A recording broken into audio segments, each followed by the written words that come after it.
Hola chicas, buenas tardes. A ver si van por favor renombrando sus usuarios y prendiendo cámaras para que podamos empezar.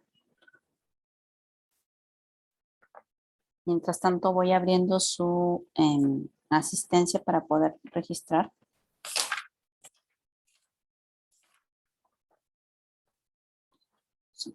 Por acá.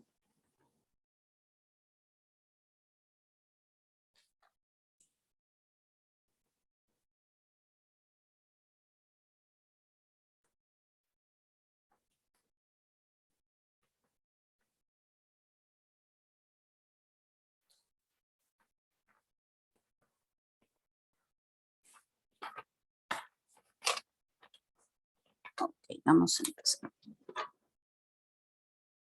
A ver, veo que sí está Ariana, está María Celeste, está las dos Arianas y Macharé. Me está faltando Yadira. Está Yadira, todavía no se conecta ya. Doctora, buenas tardes.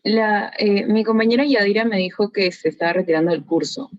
Ya, pero todavía no aparece en el sistema, pero supongo que ya, si has hecho su solicitud, ya pronto aparecerá. Ángelo tampoco está, ni tampoco Carolina. ¿Saben algo de Ángelo y de Carolina?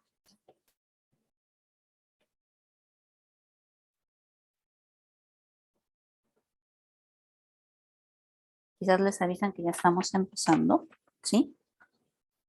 Doctora, disculpe por interrumpirla de nuevo. Solo quería avisarle que Ariana me acaba de informar que la botó del Zoom, pero está tratando de entrar de nuevo. Ya, no hay problema. Supongo que ya se podrá conectar porque sí la vi, estaba al inicio. Muy bien. A ver, empezamos. La práctica de hoy probablemente se les hace conocida porque es un caso clínico que ya han revisado antes en Morfo 2, me parece, ¿sí?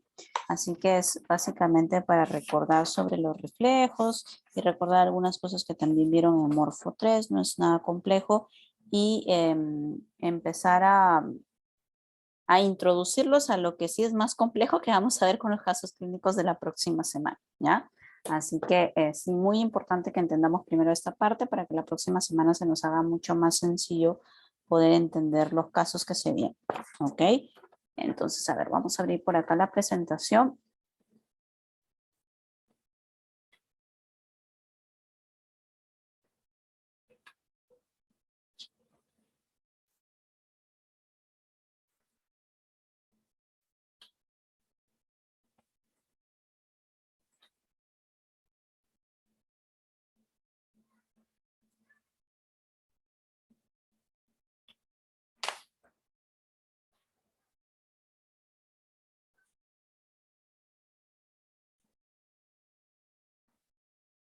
A ver, un momento, está cargando.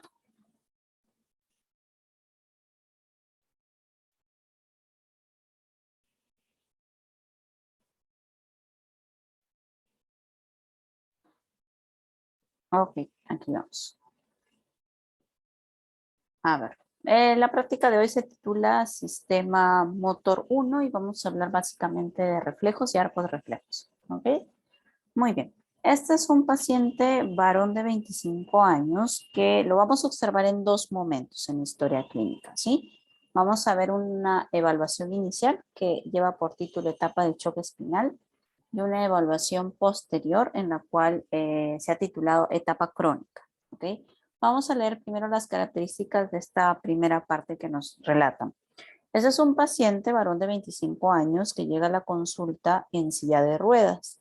El paciente ha sufrido un accidente de tránsito hace 15 días que le ha producido una lesión medular completa a nivel dorsal. El neurólogo nota una importante hipotonía muscular en miembros inferiores. El reflejo rotuliano y el aquilio están ausentes y el paciente presenta un Balinsky bilateral. Con un alfiler se le han pinchado los pies y no se ha obtenido respuesta de retirada.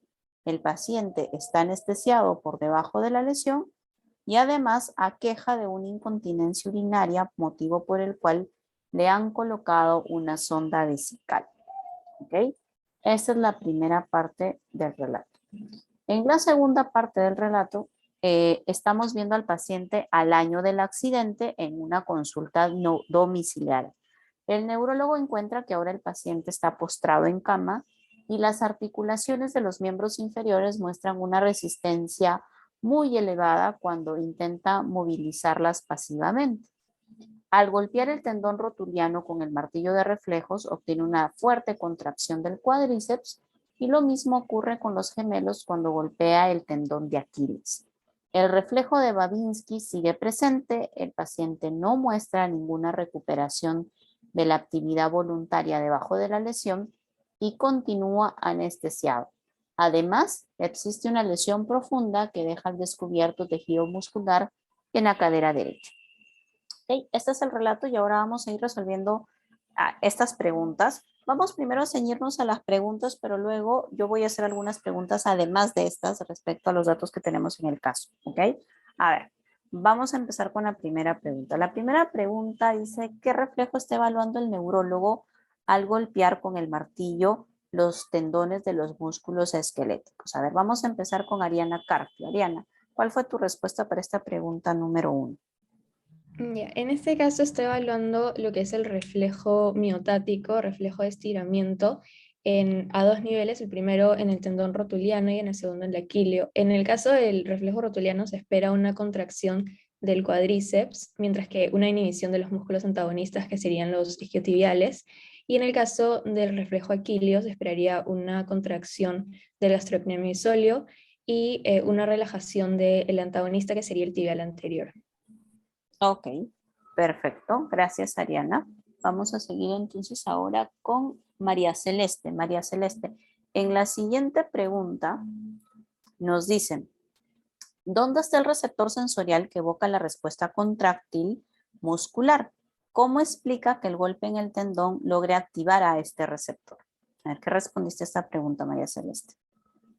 Ya, bueno, en este caso, como había mencionado, vamos a calificar lo que vendría a ser reflejo miotático. Este reflejo miotático va a tener sensores o van a encontrarse sensores en el músculo, en este caso, principalmente el uso muscular.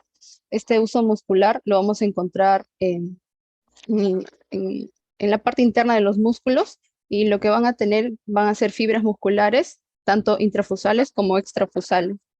Cuando hablamos de las fibras extrafusales, estas van a estar inervadas por la neurona alfa y las intrafusales por la neurona gamma. En este caso, las principales van a ser las centrales, donde vamos a encontrar a los receptores 1A y al receptor 2. En este caso, el receptor 1A es el que va a generar o va a percibir el estiramiento, ya que este uso muscular lo que percibe es tanto el estiramiento, es decir, el cambio de la longitud, como también el nivel de este cambio. Entonces, en este reflejo rotuliano se va a generar un golpe a nivel del ligamento rotuliano. Entonces esto va a generar una extensión del músculo cuádriceps y por tanto va a haber una percepción de este receptor 1A, el cual se va a estimular y va a llevar esta conducción hasta la porción medular, va a ingresar por las astas posteriores y lo que va a generar es una activación a las motoneuronas, en este caso la motoneurona alfa, la cual va a generar que el cuádriceps se contraiga. Ok, ahí solamente aclarar María Celeste, que en efecto el receptor es el uso muscular y estas fibras 1A y 2 son más bien las vías aferentes que parten de este receptor hacia la médula. O sea, son las vías sensitivas que introducen la información desde este receptor, que es el uso, hacia la médula. ¿Ok? O sea, las fibras son, por así decirlo, los axones de estas neuronas sensitivas que están ingresando por la raíz posterior a la médula. Pero en sí el receptor como tal, para este reflejo, que es el reflejo miotático de estiramiento, es el uso muscular propiamente dicho. ¿Sí? Muy bien. Por lo demás, me parece que todo está correcto en cuanto a cómo la información va a ir hacia la médula. Y también importante mencionar esa parte que dijiste de que característicamente esta información sensitiva sirve para activar tanto motoneuronas alfa como gamma, porque ambas van a entrar en juego en la respuesta que se genera en este reflejo miotático. ¿Ok? Muy bien, gracias María Celeste. Vamos a seguir ahora con Ariana Lee. Ariana, la siguiente pregunta nos dice, hago un esquema del arco reflejo miotático. A ver, ¿tú creaste este esquema? ¿Lo tienes ahí a mano? Si no, si deseas también lo puedes dibujar como prefieras. ¿Cómo sería este esquema del arco reflejo miotático? Tengo una imagen, doctora, la puedo ¿Ya? compartir. Sí, claro que puedes.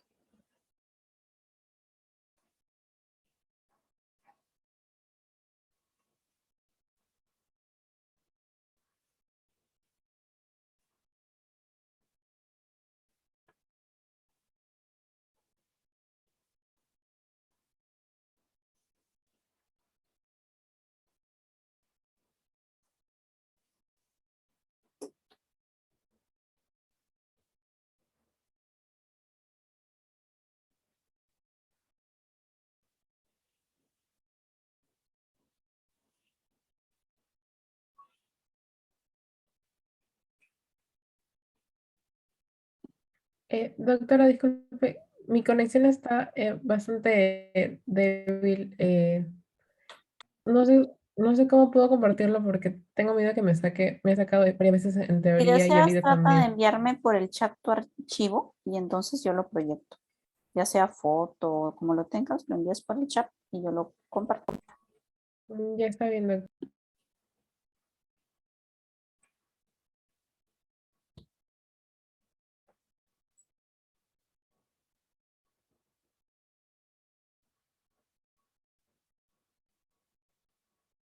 Ok, ya lo recibí.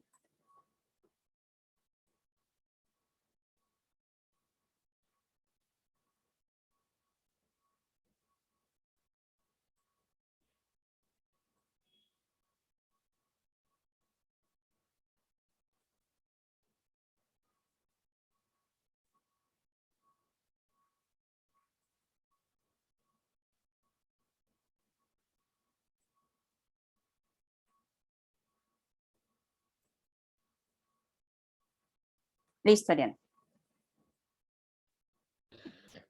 Gracias, doctora. Bien, bueno, para empezar quería empezar definiendo lo que es un arco reflejo miotático o un arco reflejo, que bueno, sería como que, sería como que, bueno, como lo había estudiado, era que era una unidad básica de la actividad refleja integrada y tenía cuatro componentes. En primer lugar, era un órgano que era donde un órgano de los sentidos.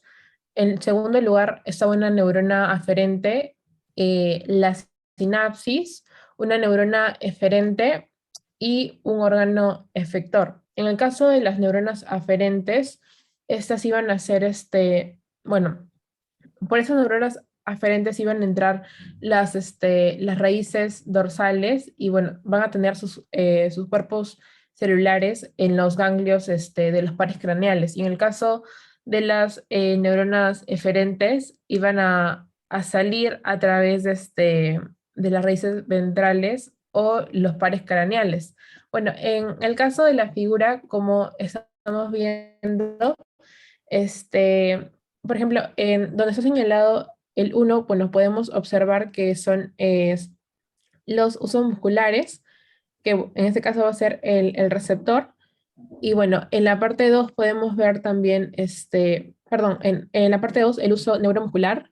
En el número 3 podemos observar la neurona gamma. Y en la parte 4 podemos observar el cuerpo muscular como tal y por último en la parte 5 las motoneuronas alfa. Entonces, según lo que había investigado, la respuesta de este de ese arco reflejo iba a ser casi eh, análoga a la respuesta muscular del estiramiento, iba a tener un circuito de retroacción. Y bueno, como mencioné, que iba a estar compuesto por los órganos sensitivos, bueno, en el caso de la imagen podemos observar como las fibras 1A y las fibras 2A, que bueno, estas van a estar originadas de los usos neuromusculares y estas aferencias van a responder, digamos, a la misma velocidad del estiramiento. Y bueno, van a haber dos tipos de aferencias que se van a proyectar hacia la motoneurona alfa. En el caso de la motoneurona alfa de la esta anterior, estas van a reaccionar al estímulo propioceptivo y bueno, la respuesta que se iba a generar acá era la contracción de las fibras musculares y la motoneurona gamma que también iba a participar de esta modulación. Muy bien, gracias Ariana. Vamos a dejar de compartir un momento. Ok, ahora nos vamos a ayudar ahora Paula. Paula, en la siguiente pregunta nos dice, defina claramente el estímulo y la respuesta refleja. Incorporen los circuitos de interneuronas que producen respuestas musculares en sinergistas y antagonistas. Sí, bueno, en este caso el estímulo, como habían mencionado mis compañeros, iba a ser este golpe al tendón rotuliano, en el caso del reflejo rotuliano, y lo que iba a verse en el reflejo era más bien la contracción, ¿no? En cuanto a las interneuronas, o más bien para hablar de las interneuronas, habría que hablar de los componentes del uso muscular que ya describió mi compañera, que se encuentran, donde podemos encontrar las fibras musculares intrafusales, las fibras aferentes mielinizadas de gran diámetro, donde vamos a encontrar las tipo 1A y a las tipo 2, y los nervios eferentes, ¿no? O las fibras aferentes que también van a estar mielinizadas. En este caso, las fibras aferentes, como explicó mi compañera Ariana en el arco reflejo en sí, van a estar inervando solo los extremos del uso muscular, perdón, de las fibras intrafusales, porque como sabemos en el caso de las fibras extrafusales, estas en sí se llegan a prolongar, se llegan a extender al recibir el reflejo, pero las intrafusales, o sea, por decirlo así, es algo más complejo, y acá estas van a llegar las fibras, de estas van a salir las fibras 1A. Entonces, en el caso de las fibras 1A, van a estar envolviendo justamente a estas fibras de las fibras intrafusales, tanto a la bolsa nuclear como a la cadena nuclear, y en el caso de las fibras 2, van a estar envolviendo, o más bien al lado de las bolsas nucleares de tipo estático, porque había de tipo dinámico y estático. Y bueno, el resultado de este reflejo va a ser o sea, se da el estiramiento del músculo, pero el resultado final va a ser la contracción, ¿no? Gracias a las motoneuronas gamma. Ok, gracias Paula. Ahora, en esta parte nos piden que hablemos también de los agonistas y antagonistas. No sé si Ángelo y quizás Carolina nos puedan ayudar a ampliar esta parte, porque no solamente nos piden que definamos el estímulo y la respuesta. Ya sabemos que el estímulo es el estiramiento y que la respuesta es la contracción del músculo estirado, pero nos piden que incorporemos en un esquema cómo podrían, además de haber un efecto sobre el músculo estirado, haber efectos sobre músculos sinergistas y antagonistas. A ver, Ángelo, ¿qué averiguaste sobre esa parte de la pregunta? Sí, doctora, ¿podría volver a repetir la pregunta, por favor?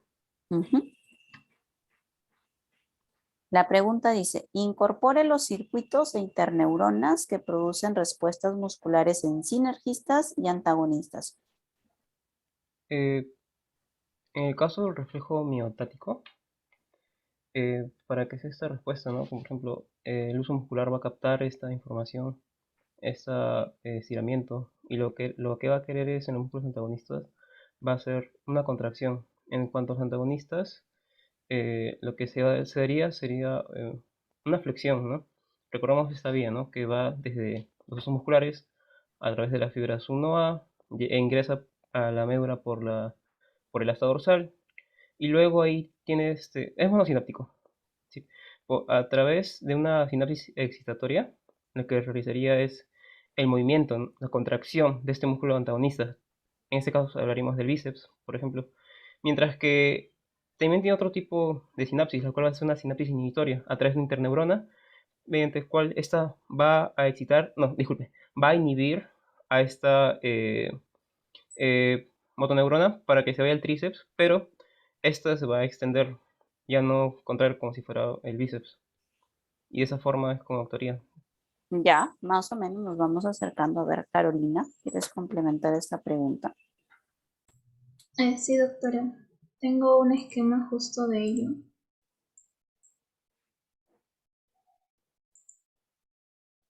Ah, ¿se visualiza? Sí, ya se ve. Ya, justo aquí, en cuanto a si es que hay músculos sinergistas o antagonistas, ¿cómo sería su acción? Bueno, ya se explicó toda la vía normal que va a suceder en cuanto a la vía monosináptica, que se suele mencionar, ¿no? A ese tipo de reflejo miotático. Sin embargo, también tiene lo que es una diferencia a nivel de lo que es una comunicación, justo a nivel de esta interneurona, que va a tener una inhibición en esta otra motoneurona, que también es alfa, pero en este caso lo que va a hacer es inhibir no, o sea, va a favorecer, va a inhibir el movimiento a nivel de lo que es el músculo flexor, en este caso, como estamos observando, porque este es el extensor, el cuádriceps. Entonces, en este caso se está observando cómo se está inhibiendo esta vía. A su vez, si bien también hay acción de este tipo de eventos, también se puede observar, por ejemplo, justo en el caso clínico, mencionan también sobre el reflejo de retirada, si mal no me equivoco. Y bueno, ahí también podemos ver que esto ya es polisináptico y acá también ya tenemos mayor acción acerca de lo que son músculos antagonistas y sinergistas, ¿no? Justamente en esta vía ya va a actuar lo que son las fibras de tipo 2, 3 y 4, y que son estas las que precisamente se activan frente a estímulos que, por ejemplo, puede ser en cuanto al dolor, o por ejemplo, como en el caso clínico, que mencionaron de que también estaban estimulando lo que era el reflejo de retirada, si mal no me equivoco. Una parte del caso clínico, ahí está, que también con un alfiler justo era un estímulo nocivo, estaban estimulando esta vía. Entonces, en este caso, estaría ingresando esta información por estas fibras 2, 3 y 4 a esta médula, y es justamente, por ejemplo, en la parte ipsilateral, ¿no? Ahí vamos a ver cómo se va a dar lo que es una estimulación a los músculos flexores, ¿no? En cambio, los músculos extensores va a haber lo que es una inhibición, ¿no? En este caso. Pero en la parte contralateral, justamente como estamos viendo, va a haber lo que es una estimulación de estos músculos extensores para favorecer lo que sería, por ejemplo, para estar de pie, ¿no? Justamente cuando nos pinchamos el pie, en este caso. Y los músculos flexores van a estar inhibidos.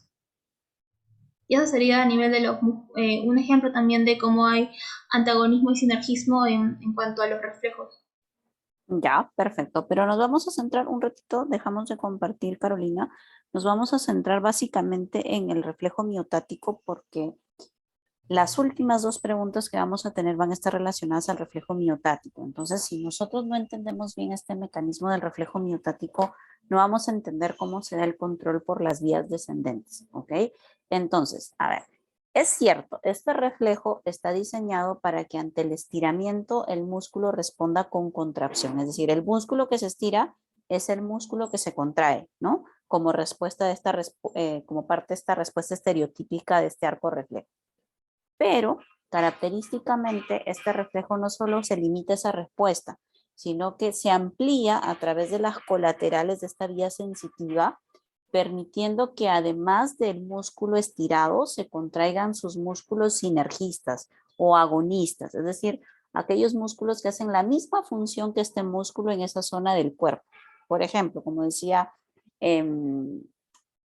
Ángelo, si yo estoy estirando un músculo flexor, pues el reflejo no solamente va a activar la contracción de este flexor, sino de todos los demás músculos flexores que hayan en esa zona, por ejemplo, del antebrazo, del brazo, del muslo, de la pierna, ¿ok? Y además de activar a los músculos sinergistas, se va a producir una señal colateral que se va a encargar de inhibir a los antagonistas, es decir, aquellos músculos que hagan la función opuesta. En este caso, por ejemplo, si el músculo estirado fue un flexor, vamos a inhibir a todos los extensores de esa zona, ¿ok? Eso es importante porque en general, para cualquier tipo de movimiento voluntario o involuntario, se requiere siempre que un grupo de músculos agonistas se contraiga y un grupo de músculos antagonistas se relaje. Si no, no hay movimiento, pues porque imagínense que un músculo tire en un sentido y el otro músculo tire en el otro sentido, entonces no habría movimiento, ¿no? Entonces, necesariamente siempre se requiere un grupo de músculos estimulados y un grupo de músculos inhibidos. Y ahí es donde las interneuronas nos ayudan, ¿ok? Entonces, vamos a ver, probablemente este gráfico lo han visto en la teoría, solamente es del libro de Constanzo, del mismo libro donde Carolina ha sacado el arco reflejo del reflejo de retirada, ¿sí? Y nos muestra esto, ¿no? Nos muestra que ustedes recordarán que si bien las neuronas tienen un axón único, este axón en su parte final se puede ramificar y por el principio de divergencia, una neurona puede influenciar sobre diferentes neuronas, ¿verdad? Y esto es lo que va a pasar acá, ¿sí? Las neuronas sensitivas que están formadas por estas raíces 1A y raíces 2, que son los axones, o sea, cuando les dicen aferente 1A, aferente 2, lo que le están diciendo, este es un axón mielínico, grueso, que lleva rápidamente la información hacia la médula, ¿no? En este arco reflejo. Pero en sí son los axones de neuronas sensitivas que están en el ganglio de la raíz posterior, ¿ok? Entonces esta información que viene del uso muscular entra por estas neuronas sensitivas y estos axones se ramifican. Una de estas ramificaciones es la encargada de, por un reflejo, como ustedes hicieron, por una sola sinapsis directa entre la neurona sensitiva con la neurona motora alfa, se produce el efecto de activar por glutamato, porque aquí hay secreción de glutamato. Se produce la activación de esta neurona motora alfa que retorna su axón hacia la parte extrafusal del músculo estirado y que se encarga de contraer al músculo, ¿ok? Pero por otra parte, hay algunas colaterales de esta fibra sensitiva que se encargan también de estimular a los músculos sinergistas, es decir, a los músculos que hacen el mismo efecto. Como mencionaba, si este músculo es un, por ejemplo, flexor, entonces acá se van a activar todos los flexores, todas las motoneuronas alfa de estos músculos flexores.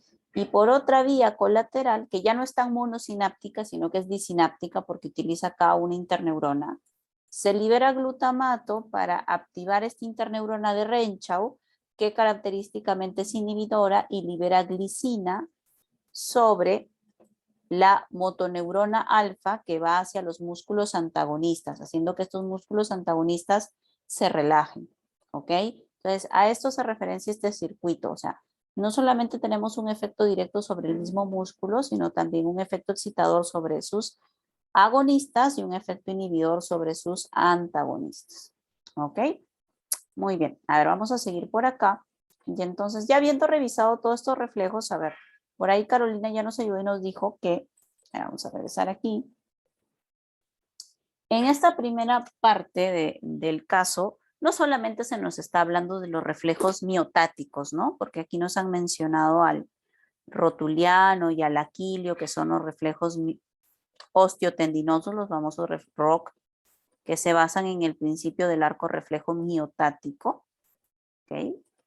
Sino que se nos están mencionando otros reflejos. Por ejemplo, se nos está mencionando lo que nos explicó Carolina, el reflejo de retirada, se nos está mencionando al Badinsky y indirectamente también cuando nos habla esta parte de, dice que el paciente no contiene la orina, se nos está hablando del reflejo miccional, ¿ok? A ver, vamos a recordar un poquito sobre estos reflejos y también sobre el tono muscular, porque en esta parte nos mencionan que hay una hipotonía muscular. A ver, voluntarios. A ver, vamos a analizar todos los datos que hay en esa parte. ¿Qué otros reflejos se están evaluando? ¿Y cómo son estos arcos reflejos? A ver, Ariana Lee.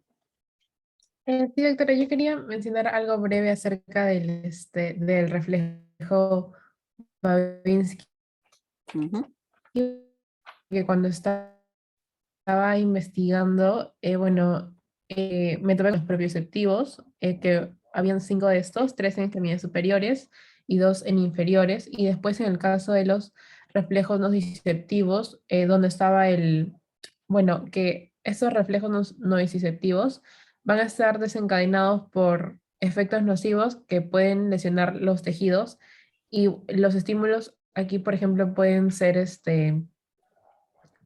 no sé, arañar la piel o producir cosquillas.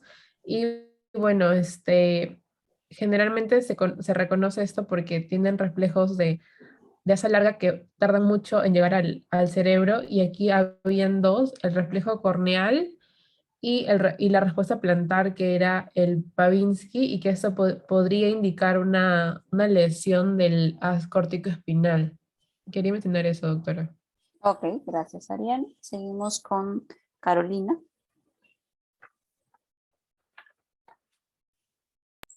Sí, doctora. Quería mencionar acerca del reflejo aquiliano.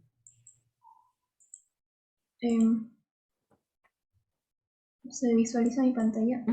Ya se ve. Ya.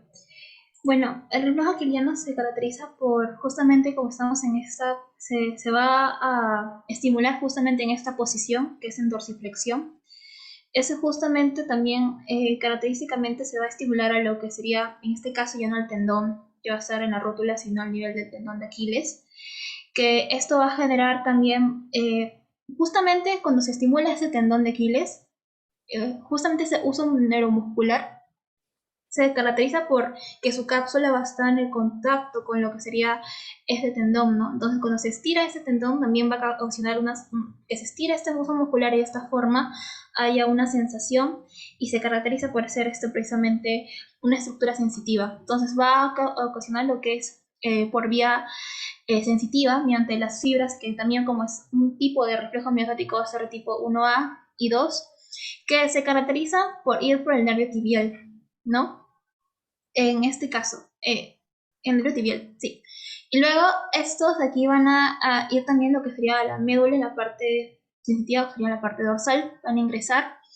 Y también como dato acerca del reflejo miostático, ya que estamos hablando de este tipo de reflejo, es que las fibras de tipo 2 se caracterizan por ir hacia la vía ascendente, ¿no? Es como una de estas vías que van a comunicar hacia la parte de la corteza, ¿no? Para integrarlo. Y estas van a ir por el sistema del cordón dorsal. Y las de tipo 1A son las que van a estar en este tipo de reflejo.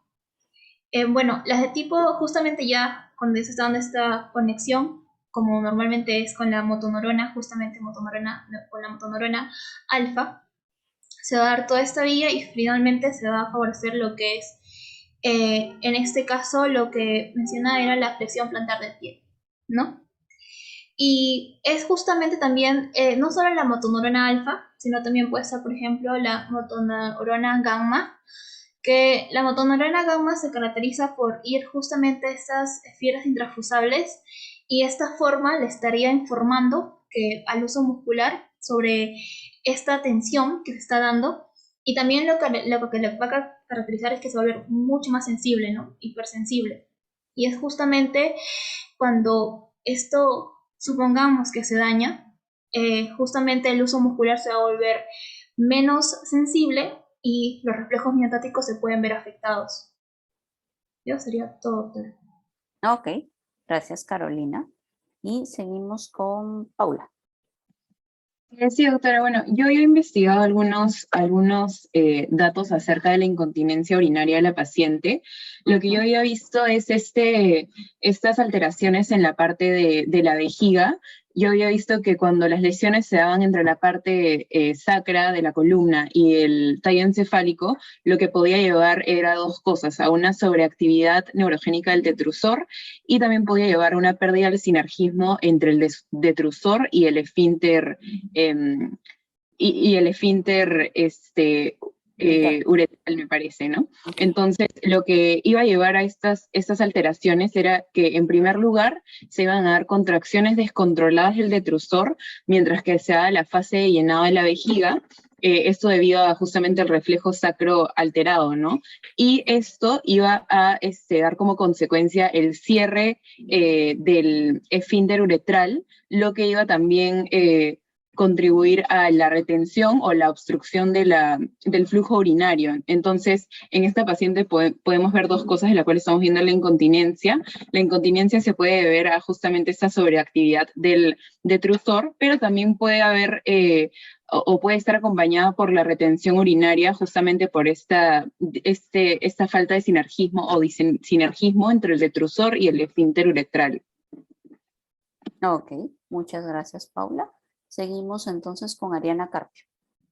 Sí, también había investigado un poco acerca del reflejo de emisión y había hecho un esquema. Voy a compartir mi pantalla. Ya, básicamente había visto que cuando la vejiga se empieza a llenar y se distiende, va a generar un potencial de acción en los nervios pélvicos que llegan a los segmentos sacros de la médula. Y como reflejo se estimulan los nervios, también, o sea, sale también los nervios pélvicos. Y a través de su actividad parasimpática, lo que va a hacer es estimular los receptores M3 para favorecer la contracción del músculo detrusor. Sin embargo, parte de esta información también tiene que llegar al encéfalo en el centro de la micción. Y básicamente cuando llega acá y no es momento oportuno para una persona orinar, se va a favorecer una fase de llenado. Y en esta fase de llenado básicamente se van a inhibir estas señales parasimpáticas de los nervios pélvicos y activar también las señales simpáticas que vienen del nervio hipogástrico, que estimulan que actúan a través del receptor beta 3 y también favorecen la constricción del esfínter interno a través del receptor alfa 1. Y además que hay una contracción tónica del nervio pudendo, que ya es somático y por lo tanto el paciente puede decidir en qué momento relajarlo y en qué momento contraerlo. Sin embargo, yo lo relacioné como estas vías ascendentes y descendentes están alteradas, por lo tanto el paciente no podría controlar en qué momento va a orinar y en qué momento no. Muchas gracias, Ariana. A ver, seguimos con Ángel. Sí, doctora. Con respecto a esta lesión completa medular, nos menciona que se da hipotonicidad en los miembros inferiores, lo cual se encuentra hipotónico debido a que va a haber una disminución en la frecuencia de descarga en las motoneuronas de tipo gamma. Eso fue lo que había encontrado en el Gannon. Y no sé si también podría permitir explicar lo que sería el reflejo miotático como tal, acerca del tendón rotuliano y el de Aquiles. A ver. Por ejemplo, aquí tenemos el reflejo miotático. Como bien mencionamos, sería una vía de tipo monosináptica. En sí es una respuesta rápida, luego del estímulo que se da sobre el uso muscular, el cual recordemos que está compuesto por fibras intrafusales y de ahí van a salir fibras diferentes, ¿no? Las cuales van a ser tipo 1A, las cuales van a caracterizar porque van a ser una vía rápida. Como podemos ver, esta percusión a nivel del tendón de la rótula se va a traducir como si fuera un estiramiento en lo que sería el músculo. En sí es ahí cuando se activa este reflejo por medio de estas fibras 1A, las cuales ingresan por el asta dorsal, como se puede observar en la imagen, y es ahí donde realiza una sinapsis, en la cual hay una sinapsis excitatoria con la contracción de este músculo, en este caso el cuádriceps y los músculos sinergistas, y una sinapsis inhibitoria a través de interneuronas, en la cual se va a inhibir, ¿no?, la actividad de los músculos antagonistas, en este caso el músculo bíceps flexor, ¿no?, como se puede observar en la imagen. Y es así como es que se daría este reflejo miotático.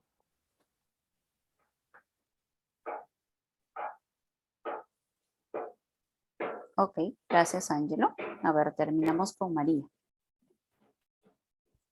Sí, bueno, yo quisiera hablar un poco sobre lo que vendría a ser en el caso.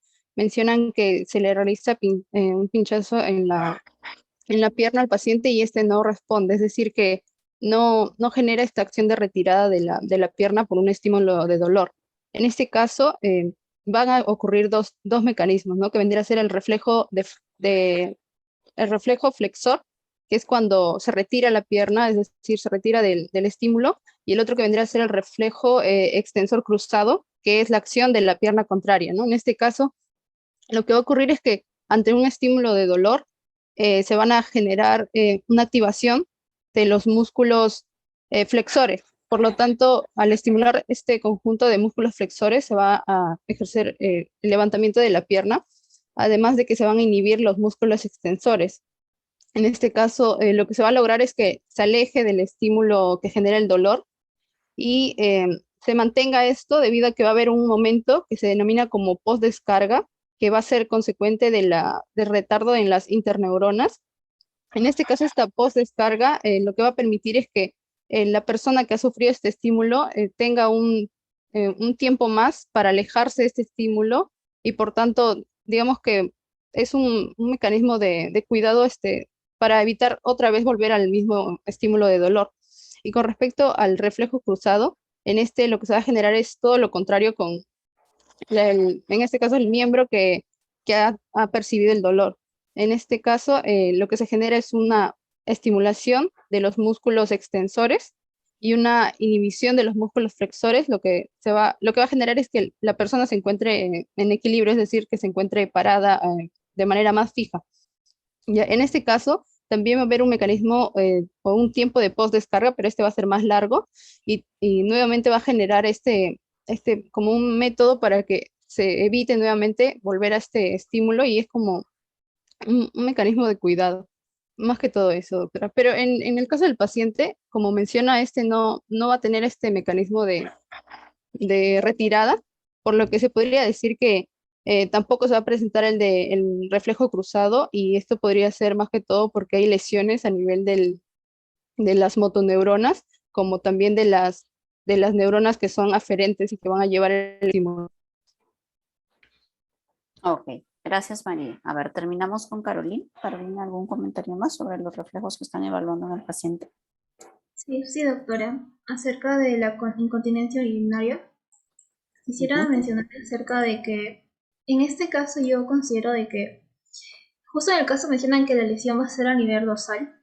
Entonces, también en una lectura vi que sucede de que las lesiones medulares, si es que se dan justamente a nivel de T2 hasta L2, puede ocasionar lo que es una llamada, una afectación a nivel simpático, porque justamente aquí están lo que son estas nivel de los dos nervios preganglionares que son simpáticos y que dependiendo de qué nivel se puede dar, puede afectar, ¿no? Una vía, ¿no? Entonces, en este caso, no me dicen exactamente dónde ocurre, pero sin embargo me están mencionando de que hay una incontinencia urinaria. Entonces, esto ya me estaría dando a indicar de que va a haber afectación a nivel simpático, entonces va a haber un predominio parasimpático, y es por eso que está dándose este tipo de eventos. Además, quería mencionar también de que sucede que cuando, por ejemplo, hay muchísimos eventos donde está muy inhibido ese a nivel simpático, sucede de que por así decirlo, el parasimpático va a estar libre y va a haber mucha acción a nivel de este. Entonces, se dice que a nivel de cuando ya pasan 7 días incluso, va a pasar lo que es una disreflexia autonómica, donde lo que ocurre es que justamente frente a toda esta gran actividad del parasimpático, va a haber lo que es un reflejo simpático que no va a tener control. Entonces se dice que justamente, supongamos que se da la lesión aquí. Entonces en esta parte inferior va a haber lo que es un predominio simpático y va a pasar todo ello, pero en la parte superior va a haber lo que es un predominio parasimpático. Eso es lo que quería mencionar, doctora. Ok, gracias Carolina. Ese es un punto que también vamos a tocar como parte de la discusión del caso.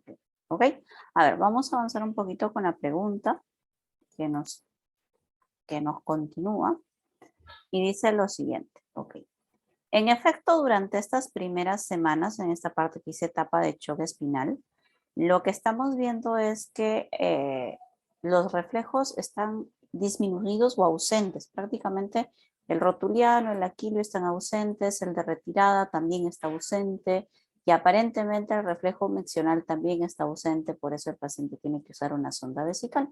Entonces, lo común a todos estos reflejos es que están ausentes e incluso por ahí Ariana nos mencionó que el Babinski en realidad aparece cuando el reflejo flexor plantar, que es lo normal, está ausente, ¿no?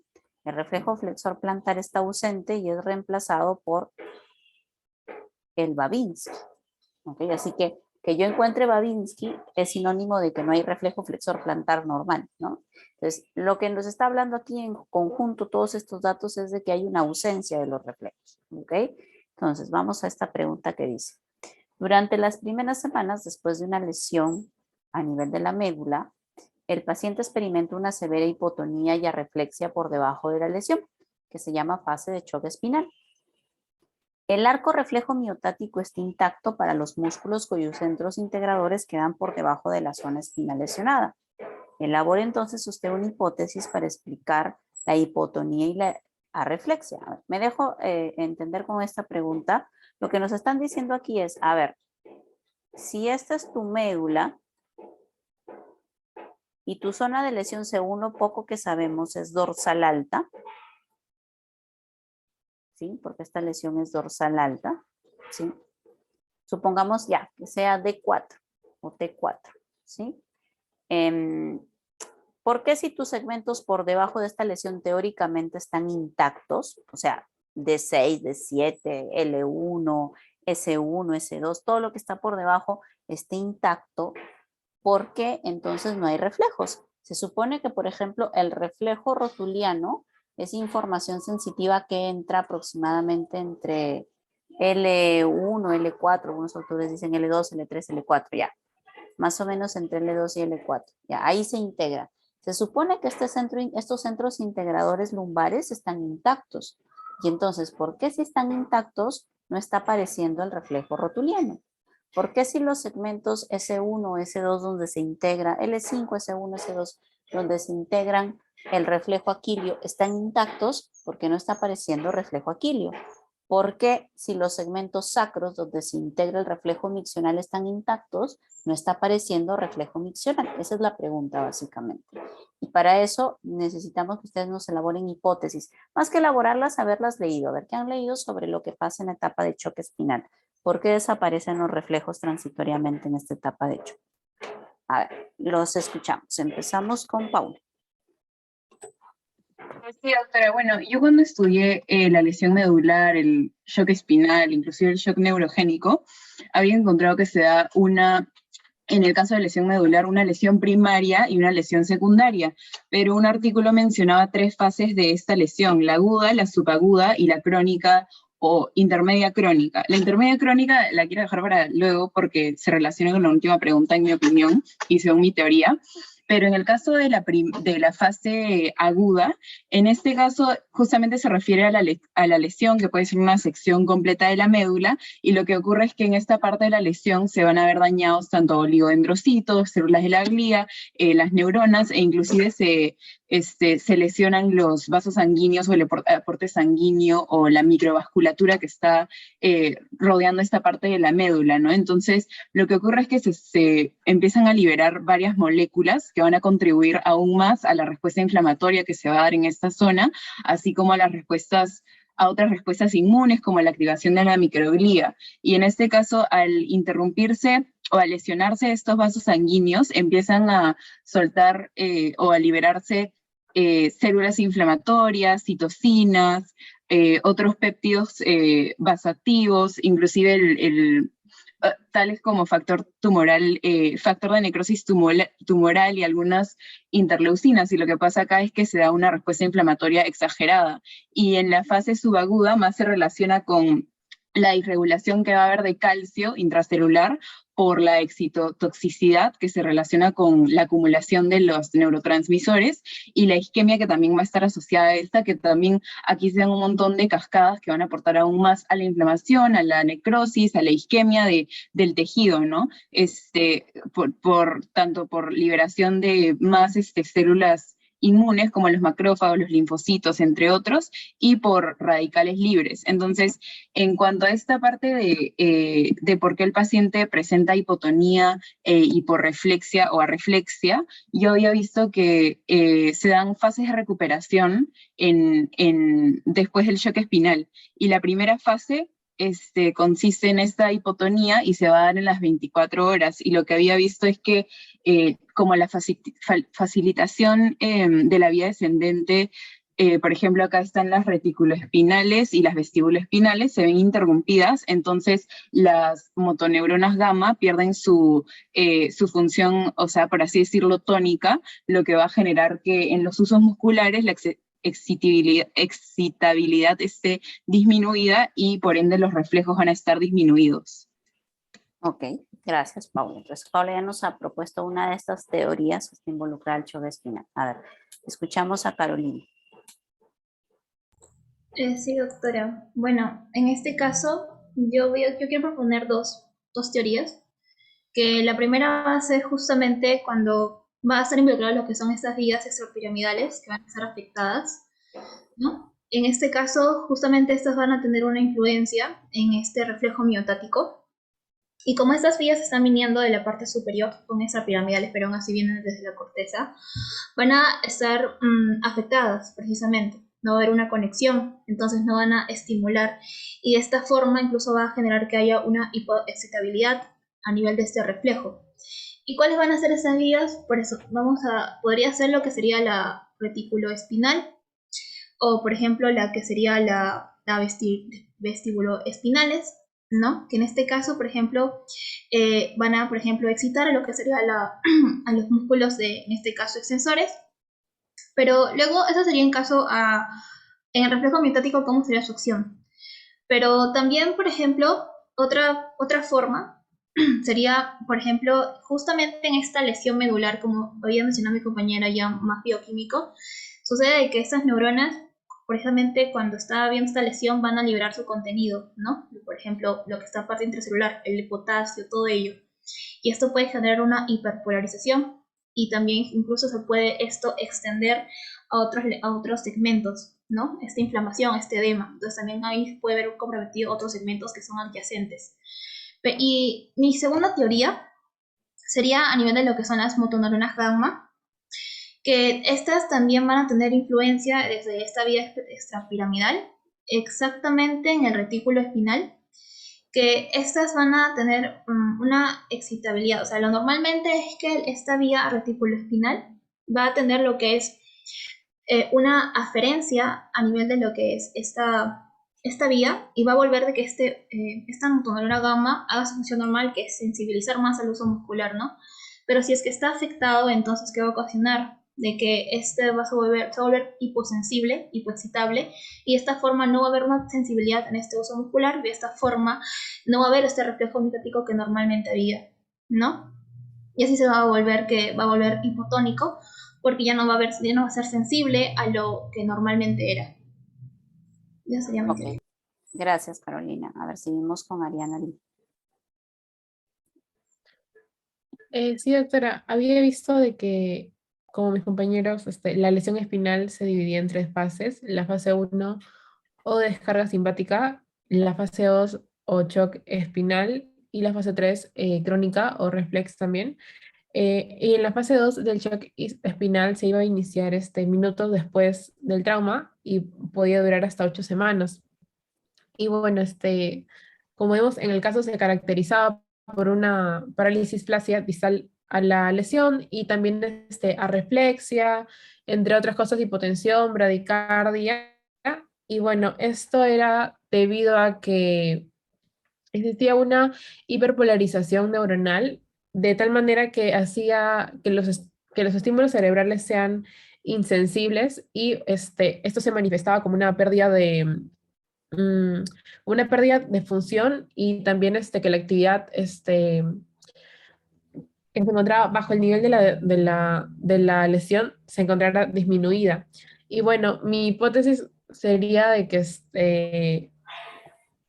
bueno, en esa etapa podría ser que las motoneuronas del asta inferior, bueno, se interrumpió, digamos, la vía del haz piramidal, por así decirlo, o del haz córtico espinal, y que, bueno, se interrumpió y de esta manera ya no se podía responder a los estímulos desde el hemisferio cerebral y bueno, hasta todo el haz piramidal y esto se iba a perder. Bueno, esa sería mi respuesta. Ok, gracias Ariana. Seguimos con María Celeste.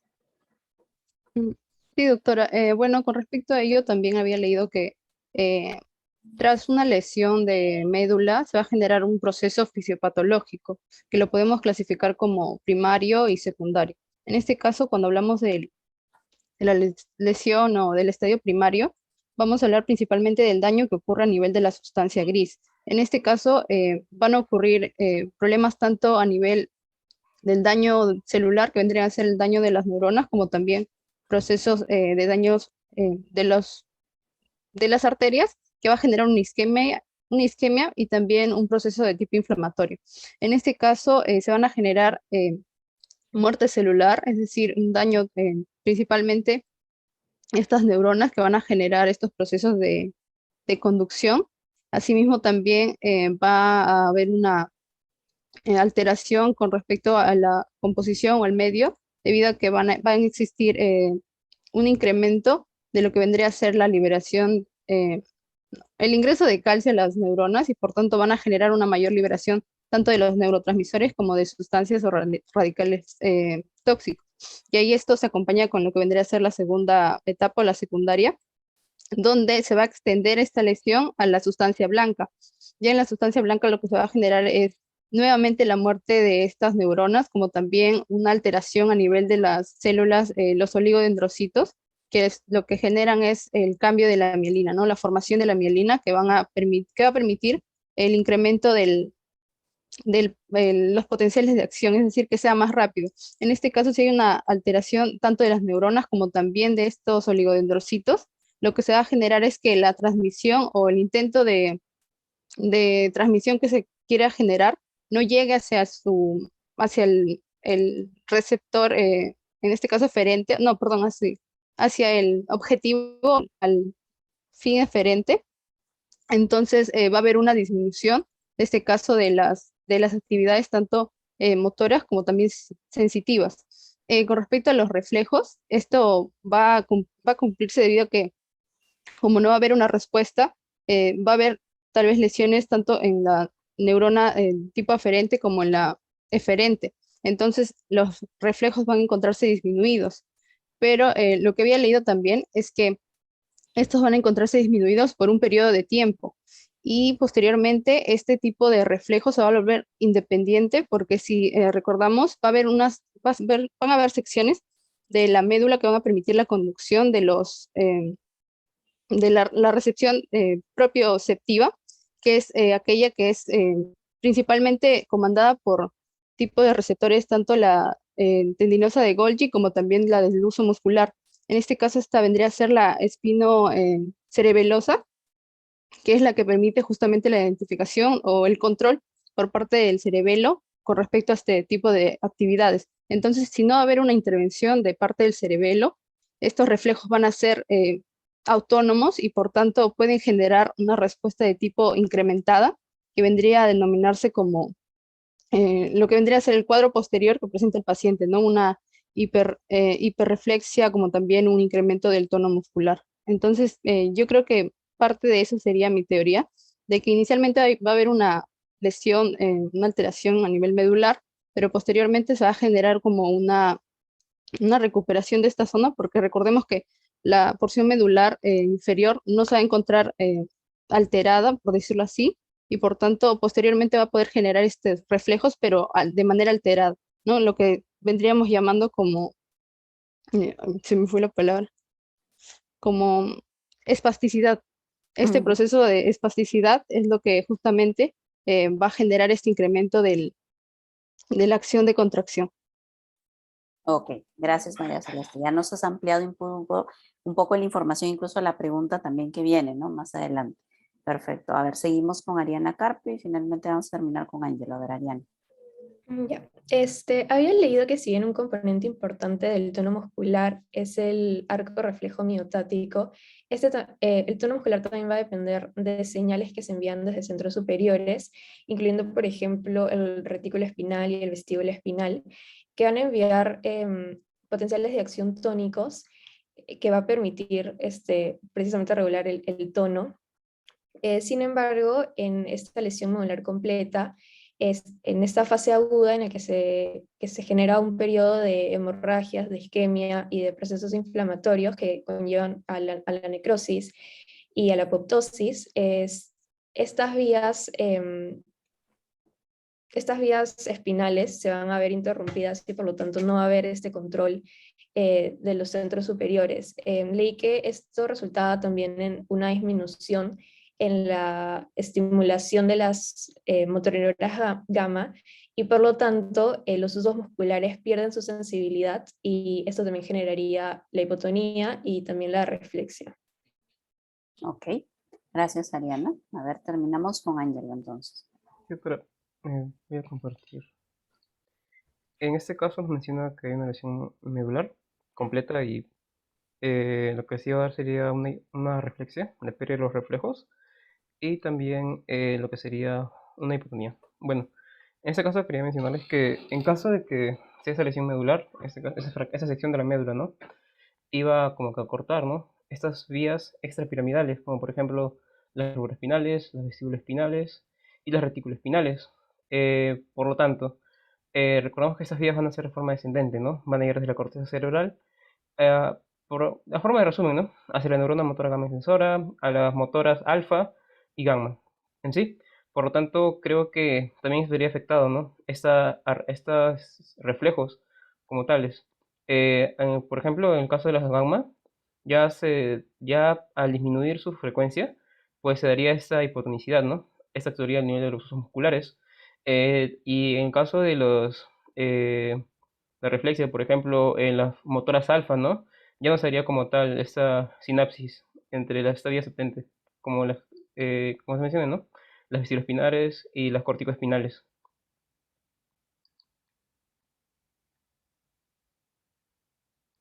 Muy bien, chicos. Todo lo que ustedes han mencionado son parte de las hipótesis respecto al choque espinal. Primero aclarar una cosa. Todavía no tenemos claro por qué se produce este choque espinal, ¿sí? O sea, es una de las pocas cosas en fisiología en las cuales no tenemos un mecanismo definido de cuál es el proceso o la alteración puntual que hace que transitoriamente la médula por debajo de la lesión no funcione, porque ustedes están viendo, ya por ahí han ido mencionando, que la característica es que en esta fase aguda es como que la médula no trabaja, pero después pasa una fase en la cual más bien los reflejos incrementan marcadamente, ¿no?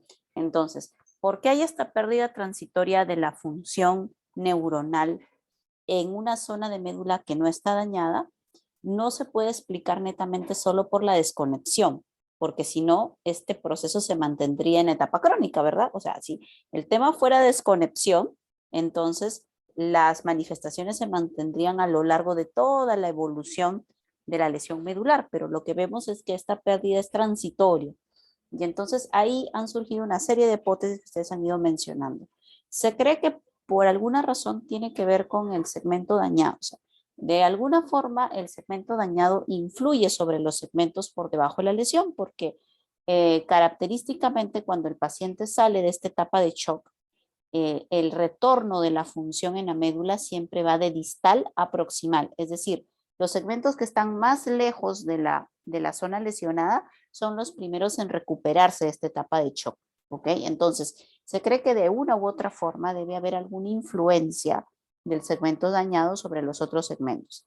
Se ha planteado que puede ser lo que ustedes mencionaban, ¿no? La isquemia, la inflamación, los neurotransmisores liberados o los iones liberados por las neuronas que entran en proceso de necrosis a nivel de la zona de lesión, pero ninguna de estas hipótesis se ha podido hasta ahora probar, ¿ya? Se han hecho intentos de lesionar médulas en animales de experimentación para identificar cuál es el mecanismo y hasta ahora no se ha podido probar cuál es el mecanismo básico del choque espinal.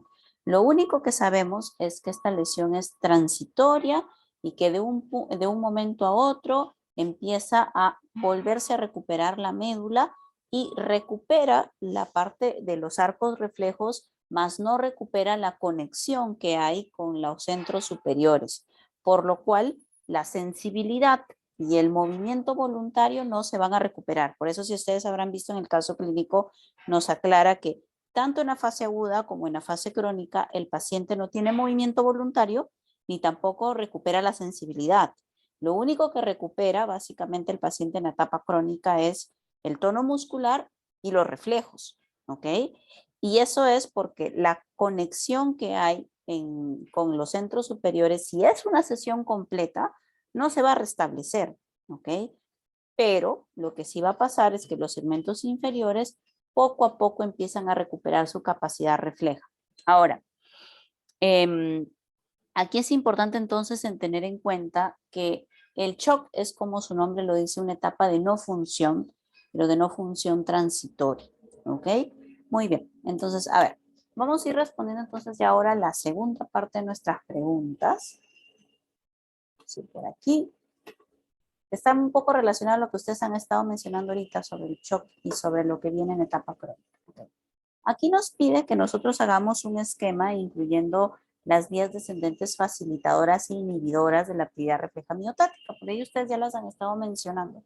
Han mencionado al tracto vestibuloespinal, al retículo espinal, al córtico espinal, y nos piden que indiquemos cuáles son los mecanismos por los cuales influyen sobre el tono muscular. Es decir, ¿por qué decimos que esta vía es facilitadora? ¿Por qué decimos que esta vía es inhibitoria? ¿Sí? Es más o menos el esquema que por ahí Ángelo nos ha presentado. Ese es el esquema que nos piden en esta parte. Y la siguiente pregunta nos hace referencia a por qué, a partir de justamente de entender este esquema, podemos explicar que cuando pasa un tiempo después de la lesión, el paciente no solamente recupera el tono muscular y los reflejos, sino que los recupera incrementados, ¿no? Hay una espasticidad y hay una hiperreflexia por debajo de la lesión. Ok, a ver, los escucho. Vamos a dejar por acá y empezamos a ver Carolina. Sí, doctora. Voy a compartir justo el mismo gráfico. ¿Se logra visualizar? Ya. Bueno, en sí hay muchas vías, como lo explicó mi compañero, pero voy a explicar un poquito más acerca de cada una. Por ejemplo, empezando con la que es la reticuloespinal, que precisamente va a tener influencia sobre esta motoneurona gamma, pero esta va a tener dos tipos de estímulos, por así, va a ocasionar en esta motoneurona, ¿no? Dependiendo de dónde sea su origen. Si es que esta fibra reticuloespinal viene de la protuberancia anular, va a estimularlo positivamente, o sea, lo va a estimular. Pero si es que ese es el bulbo raquídeo, lo va a inhibir, si es que proviene de esta vía, ¿no? De esta forma, esta motoneurona gamma extensora, como su nombre lo dice, va a ir hacia lo que son a los músculos sensores, pero específicamente a las fibras intrafusables, ¿no? Para que se vuelva más sensible ese uso muscular. Luego está lo que es estas fibras corticoespinales, que es la vía descendente, que sí ya lo vimos en la clase pasada, pero bueno, estas vienen desde lo que sería, va a pasar desde lo que es la corteza cerebral, desde estas neuronas piramidales, que luego van a hacer su deposición, luego el 80%, 70% van a ir hacia la parte lateral y las otras a la parte anterior. Y bueno, estas finalmente van a ir a estimular a las motoneuronas, ¿no? Tanto alfa como gamma. Luego vamos a observar de que vamos a ver que van a haber también otras fibras, que son las rubroespinales, que van a tener su origen en el núcleo rojo.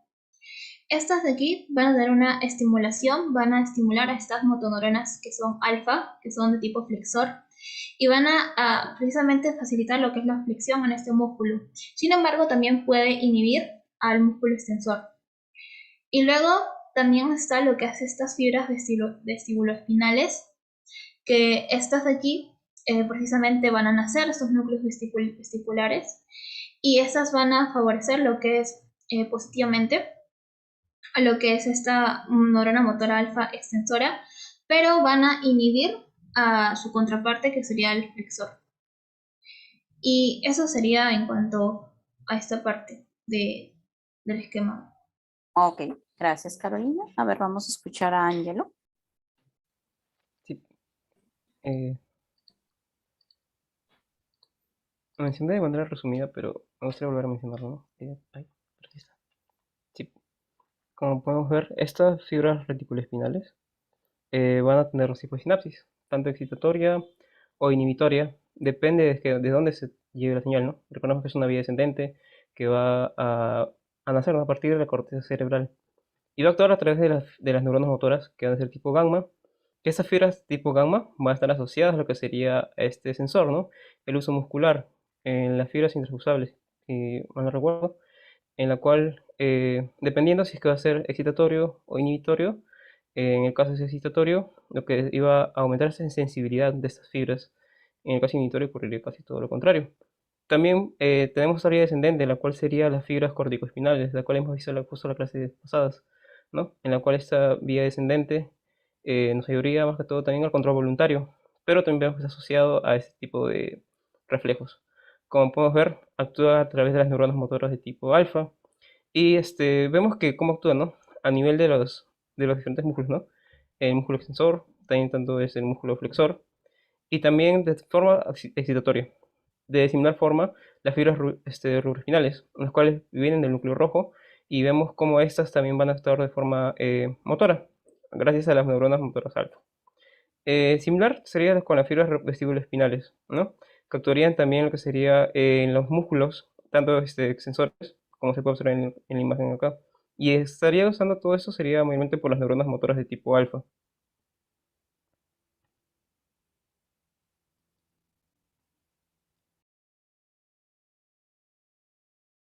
A ver, seguimos con Ariana. Había traído el mismo esquema que mis compañeros, pero para no repetir quería hablar sobre la siguiente pregunta, que era por qué hay un aumento del tono muscular y la hiperreflexia. Había leído que ante esta falta de las vías ascendentes y el control, lo que se genera es una respuesta compensatoria, de cierta manera, en el que leí que existe una hiperexcitabilidad porque va a haber una disminución del umbral excitatorio para generar la contracción de las motoneuronas alfa, así como también un aumento en el reclutamiento de las fibras motoras y aumento en los receptores sinápticos excitatorios. Por otro lado, también leí otra hipótesis en la que se planteaba que las motoneuronas alfa, al no tener estas vías superiores, va a generar una liberación de factores de crecimiento que actúan de manera local y que esto generaría brotes de interneuronas nuevos y por lo tanto se generaría de cierta forma unas sinapsis aberrantes que resultaría en unos reflejos exagerados. Y también leí que hay también una disminución de los mecanismos inhibitorios de los reflejos miotáticos, por ejemplo. Ok, gracias Ariana. Paula. Sí, doctora, yo también había leído acerca, bueno, respecto a la última pregunta que habla de esta hiperreflexia. Primero en esa parte yo quería mencionar la última fase que se da en la lesión medular, que se refiere a la fase intermedia crónica, en la que se empiezan a dar estas respuestas hacia los daños que ha habido de isquemia, de muerte celular de las neuronas y de los oligodendrocitos, y algunos de ellos son las cavidades císticas que van a hacer como cavidades en medio de estas, del nervio donde recorren estas neuronas que van a estar llenos de líquido extracelular, pero que van a interrumpir el redirigimiento de estas neuronas, ¿no? Entonces podrían ser una causa de las alteraciones de redireccionamiento de las neuronas o de la regeneración de estas. Luego había visto acerca de la cicatriz o de la cicatrización glial, donde básicamente se empiezan a proliferar varios astrocitos y se empiezan a condensar y a formar esta cicatriz glial. Y había visto acerca de o bueno, no de la remielinización, sino los intentos de esta, ya que se considera que, o sea, sí hay neuronas que podrían sobrevivir, pero ellas van a ser, por el mismo daño que está alrededor de esas neuronas, van a ser más susceptibles a la degeneración waleriana y a la lesión isquémica. Y en este caso lo que había visto es que se podría llegar a una remielinización, a pesar de que podrían haber moléculas que impidan esto, como había visto que cuando se destruyen, por ejemplo, los oligodendrocitos, sueltan la efrina B3, y esta puede inhibir a la remielinización, pero de todas maneras lo que había visto es que sí se puede dar esta remielinización, pero que la recuperación funcional de la persona va a ser alterada. Y en otro estudio o en otro artículo acerca de las 4 fases de la recuperación post-shock espinal, también había visto que en la 4ª fase, que es entre comillas, donde se supone que se da esta recuperación, había visto lo que dijo mi compañera Ariana, es que se da estos rebrotes por debajo del límite del daño espinal, o sea, estos rebrotes de neuronas, ¿no? Y que se cree que por eso podría ser la hiperreflexia. Ok, gracias Paula. Carolina. Sí, doctora. Quería mostrar una tabla justamente acerca de estas 4 fases. que había encontrado que dependiendo de qué momento se está dando, ¿no? Y justamente en el caso clínico mencionan acerca de 2 momentos, que ya sería esta fase a partir de acá y lo que sería ya el año, ¿no? Y bueno, para entender un poquito más ya cómo serían estas fases, a modo de resumen, en esta tabla se menciona de que, por ejemplo, justamente en estos del primer día, se da lo que es esta hiporreflexia precisamente, porque vamos a tener motoneuronas que van a estar hiperpolarizadas precisamente por lo que se da esta liberación de todo tipo de moléculas, como es el potasio, por ejemplo, que va a favorecer esta hiperpolarización. Luego también está que precisamente vamos a tener una pérdida de lo que sería esta excitación supraespinal por esta afectación a nivel de estas vías descendentes, extrapiramidales, por ejemplo, también la corticospinal, que es la piramidal. Y bueno, vamos a tener también que una también de las vías, se menciona de que también algunas vías descendentes están encargadas de inhibir a algunas neuronas inhibitorias en esta médula.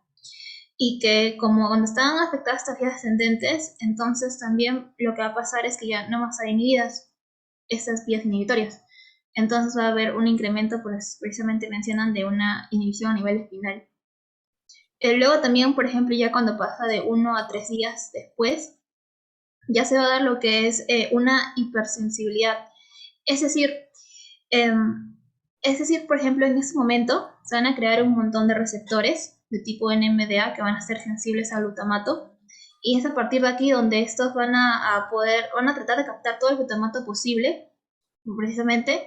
También incluso, como mencionó mi compañera, los astrocitos también incluso van a estar afectados, entonces ya no va a haber esa recaptación de glutamato.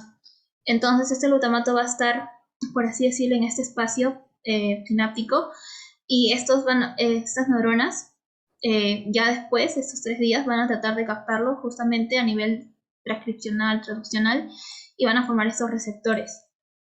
También van a ver lo que es mayor síntesis, esos factores de crecimiento y neurotransmisores.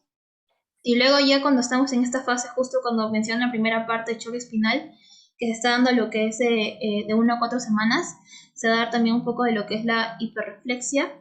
Bueno, en este caso lo mencionan así, dependiendo de esta etapa de tiempo.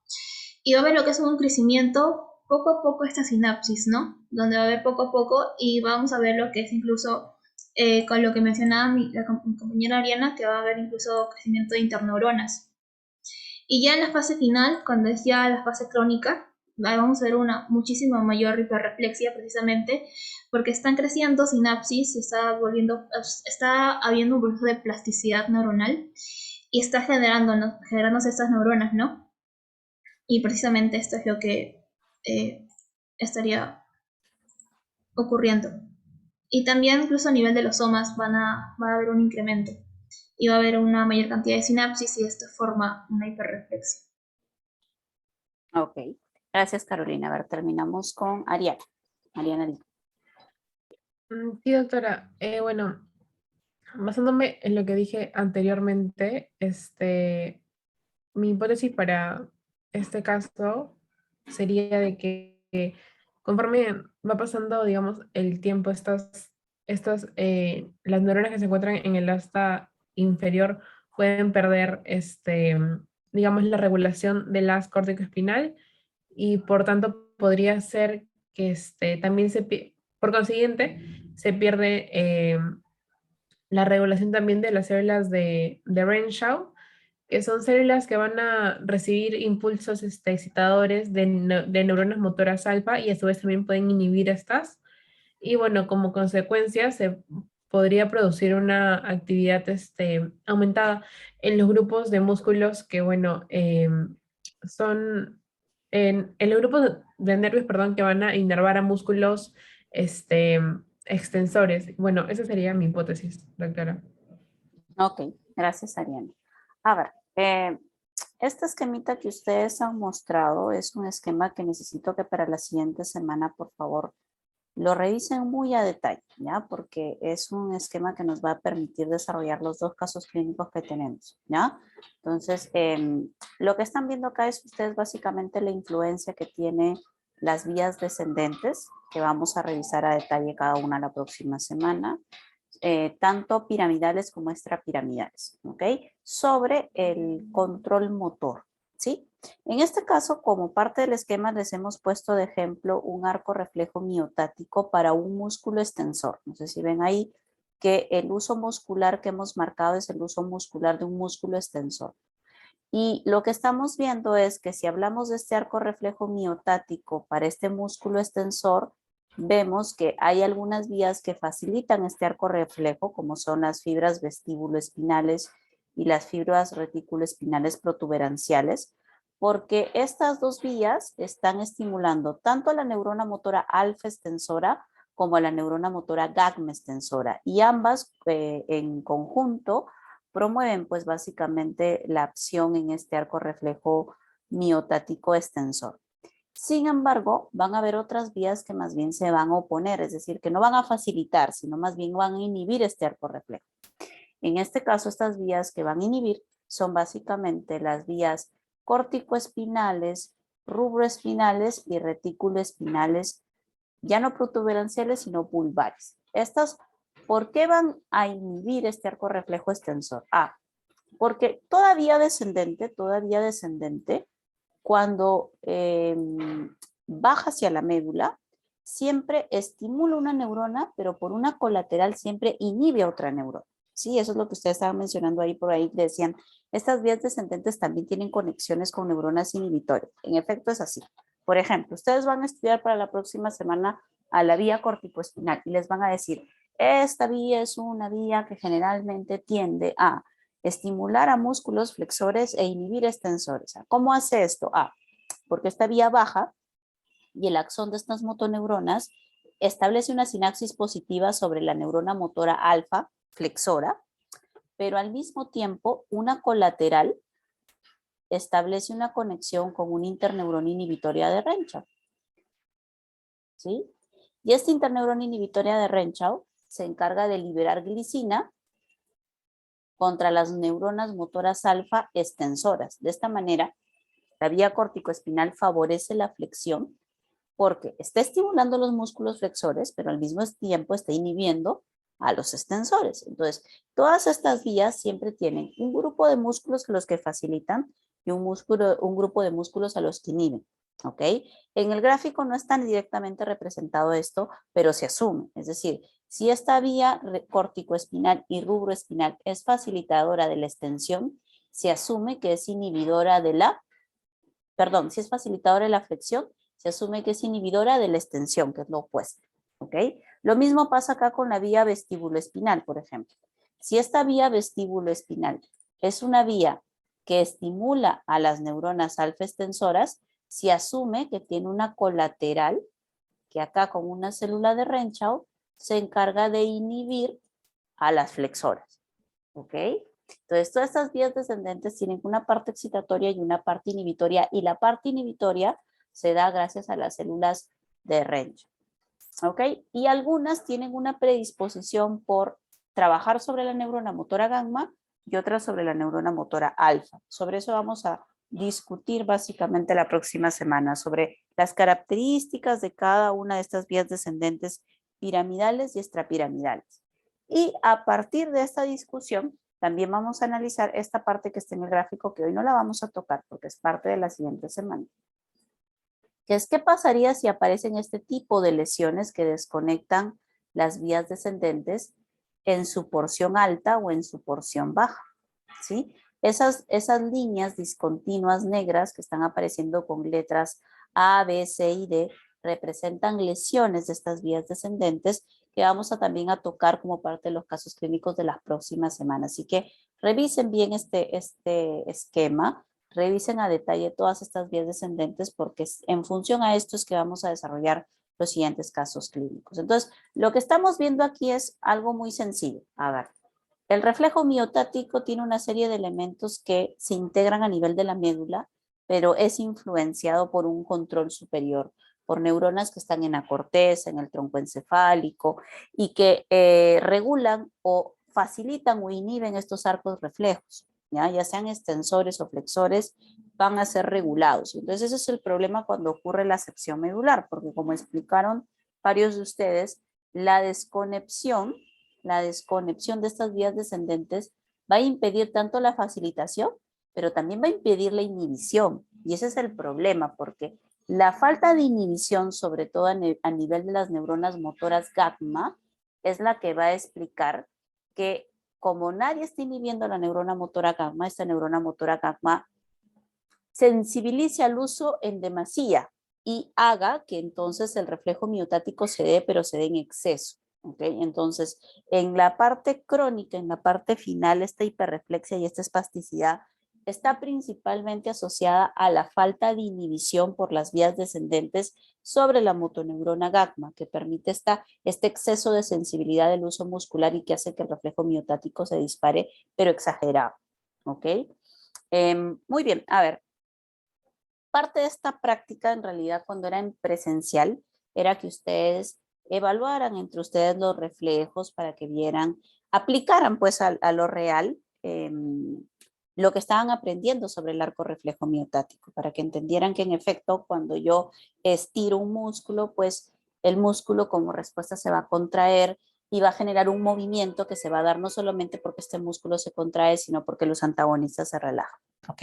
Entonces, lamentablemente eso ya no lo podemos hacer ahora con la virtualidad, pero vamos a visualizar este video que nos va a permitir ver cómo se evalúan los reflejos miotáticos, cómo se evalúa el reflejo de Babinski. Recuerden que en el caso del Babinski, el reflejo normal es el reflejo flexor plantar.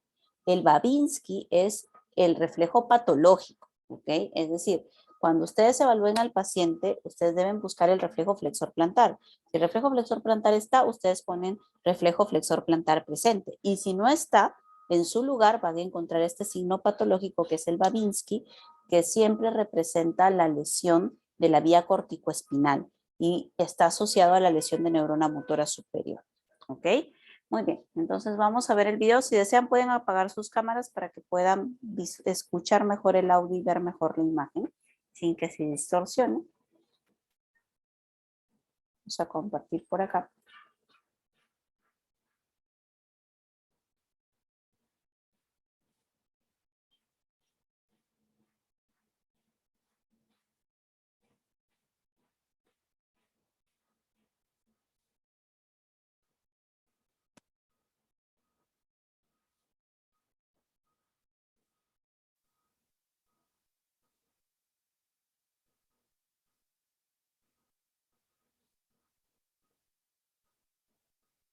Los reflejos son una parte muy importante de la exploración neurológica.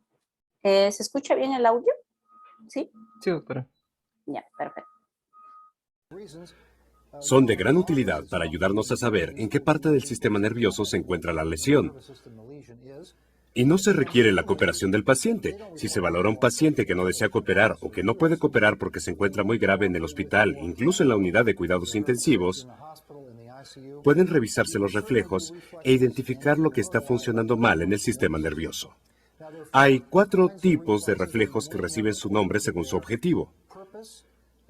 Han superado la prueba del tiempo porque han demostrado su utilidad. El primer grupo son los reflejos propioceptivos, que son desencadenados por la estimulación de órganos propioceptores intramusculares en el uso muscular, conocidos también como reflejos de estiramiento,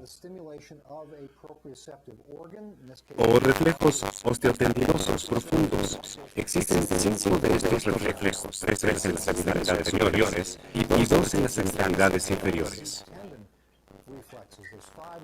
La segunda categoría son los reflejos nocioceptivos, que son desencadenados por estímulos nocivos, es decir, por algo que podría lesionar los tejidos. Por lo general, son estímulos como arañar la piel o producir cosquillas, que en realidad es una forma menor de dolor, o bien el dolor mismo. Y estos reflejos son menos conocidos en cuanto a sus vías neurológicas, pero a menudo son muy importantes. La tercera categoría son los reflejos antigravitatorios. Estos reflejos primarios ayudaron a nuestros ancestros a permanecer erguidos en casos de lesiones neurológicas graves. Hay 2 subtipos. La postura de descerebración o postura antigravitatoria de 4 extremidades en la cual el animal realiza rotación interna y extiende las 4 extremidades. Por ejemplo, la postura que adquiriría un gato al apoyarse en el suelo. Este es el reflejo de descerebración. Y también existe un nivel un poco más elevado de reflejos muy similar, pero las extremidades superiores se flexionan en abducción, como si el animal se sujetara a un árbol o se alimentara, lo que se conoce como reflejo de decorticación. Estos reflejos se observan solo en individuos con daño muy grave, no suelen observarse en individuos sanos. Por último, están los reflejos del desarrollo, que ocurren a lo largo del desarrollo neurológico y que se observan al momento del nacimiento. Están relacionados con diversas etapas del desarrollo, como la succión, búsqueda. Es decir, reflejos innatos del sistema nervioso central que se observan al momento del nacimiento, como el reflejo de succión y el reflejo de búsqueda, u otros. Desaparecen con el desarrollo normal alrededor del año de edad y en la mayor parte de los casos desaparecen conforme la persona crece y en algunos casos regresan con la neurodegeneración que acompaña el envejecimiento, pero esto rara vez es de utilidad desde el punto de vista neurológico. Iniciaremos con los reflejos de los propioceptores y para eso utilizaremos la herramienta más clásica de los neurólogos. Un martillo de reflejos. Este en particular es la versión pediátrica del martillo de reflejos de Babinski, un nombre que saldrá nuevamente a colación cuando revisemos los reflejos nociceptivos. Existen muchos otros tipos de martillos de reflejos y no tengo una opinión personal sobre cuál es el mejor. Depende de la experiencia y la comodidad del médico. Prefiero este, por su peso y porque puedo utilizarlo como una palanca cuando sea necesario. Es pequeño y puedo guardarlo en el bolsillo de mi bata. Existen martillos de reflejos verdaderamente grandes, como el martillo Queen Square. Son adecuados para su uso en el consultorio, pero en realidad no es muy conveniente utilizarlos en otros sitios. He encontrado que los martillos de reflejos que parecen un hacha pequeña no tienen el peso suficiente para desencadenar el reflejo. Es un arte la búsqueda de reflejos de estiramiento muscular. Hay 3 reflejos en las extremidades superiores y 2 en las extremidades inferiores, de los cuales se tienen identificadas las vías neurológicas con gran precisión. Son los reflejos bicipital, tricipital y del supinador largo. En las extremidades inferiores se encuentran el reflejo del cuádriceps o rotuliano y el del tendón de Aquiles. Una buena forma de buscar los reflejos es pedir a la persona que se siente en la mesa de exploración. Como se sentó Alan, no se le pide que se siente en una silla. De esa forma, el paciente está sentado en una silla y el médico en otra silla frente a él, de forma que puede observar directamente mientras se buscan los reflejos. Uno de los aspectos fundamentales es no golpear el vientre muscular, porque golpear el músculo ocasiona su contracción. Aquí lo observamos al golpear el músculo supinador largo. Al golpearlo se contrae. Y este no es un reflejo de estiramiento, es un reflejo miotático, que se produce de una manera diferente. Lo que debe hacerse es colocar el pulgar sobre el tendón. Voy a buscar el reflejo bicipital en este lado. Al golpear mi propio pulgar, aquí observamos el reflejo. De este lado voy a girar mi mano. Si estoy de pie frente al paciente, giro mi mano y la coloco de esta forma. Por favor, no me ayudes, relájate por completo. Golpearé mi propio pulgar. No sé si pueden apreciar este reflejo, el cual yo puedo palpar. A menudo en las personas jóvenes, en particular en varones jóvenes, con gran masa muscular, este reflejo puede amortiguarse un poco, pero siempre puede desencadenarse. Este fue el reflejo bicipital y ahora exploraremos el reflejo tricipital. Es posible hacer un poco de trampa, porque el tendón del tríceps se encuentra muy distal y el músculo se encuentra muy arriba. Así que no es necesario colocar el dedo sobre el tríceps. Muchas personas lo hacen, pero debe recordarse no golpear el músculo directamente. Al colocar el pulgar sobre el tendón del bíceps y el índice sobre el tendón del tríceps y golpearlos en forma secuencial. A continuación buscaremos el reflejo. Pueden observar el reflejo tricipital. Pueden hacer un poco de trampa con este reflejo. Se deja colgar los brazos como peso muerto. Pídanle al paciente que se relaje y exploren el reflejo. Es en este sitio. No estoy golpeando el músculo directamente. estoy golpeando el tendón. Es un reflejo de estiramiento muscular.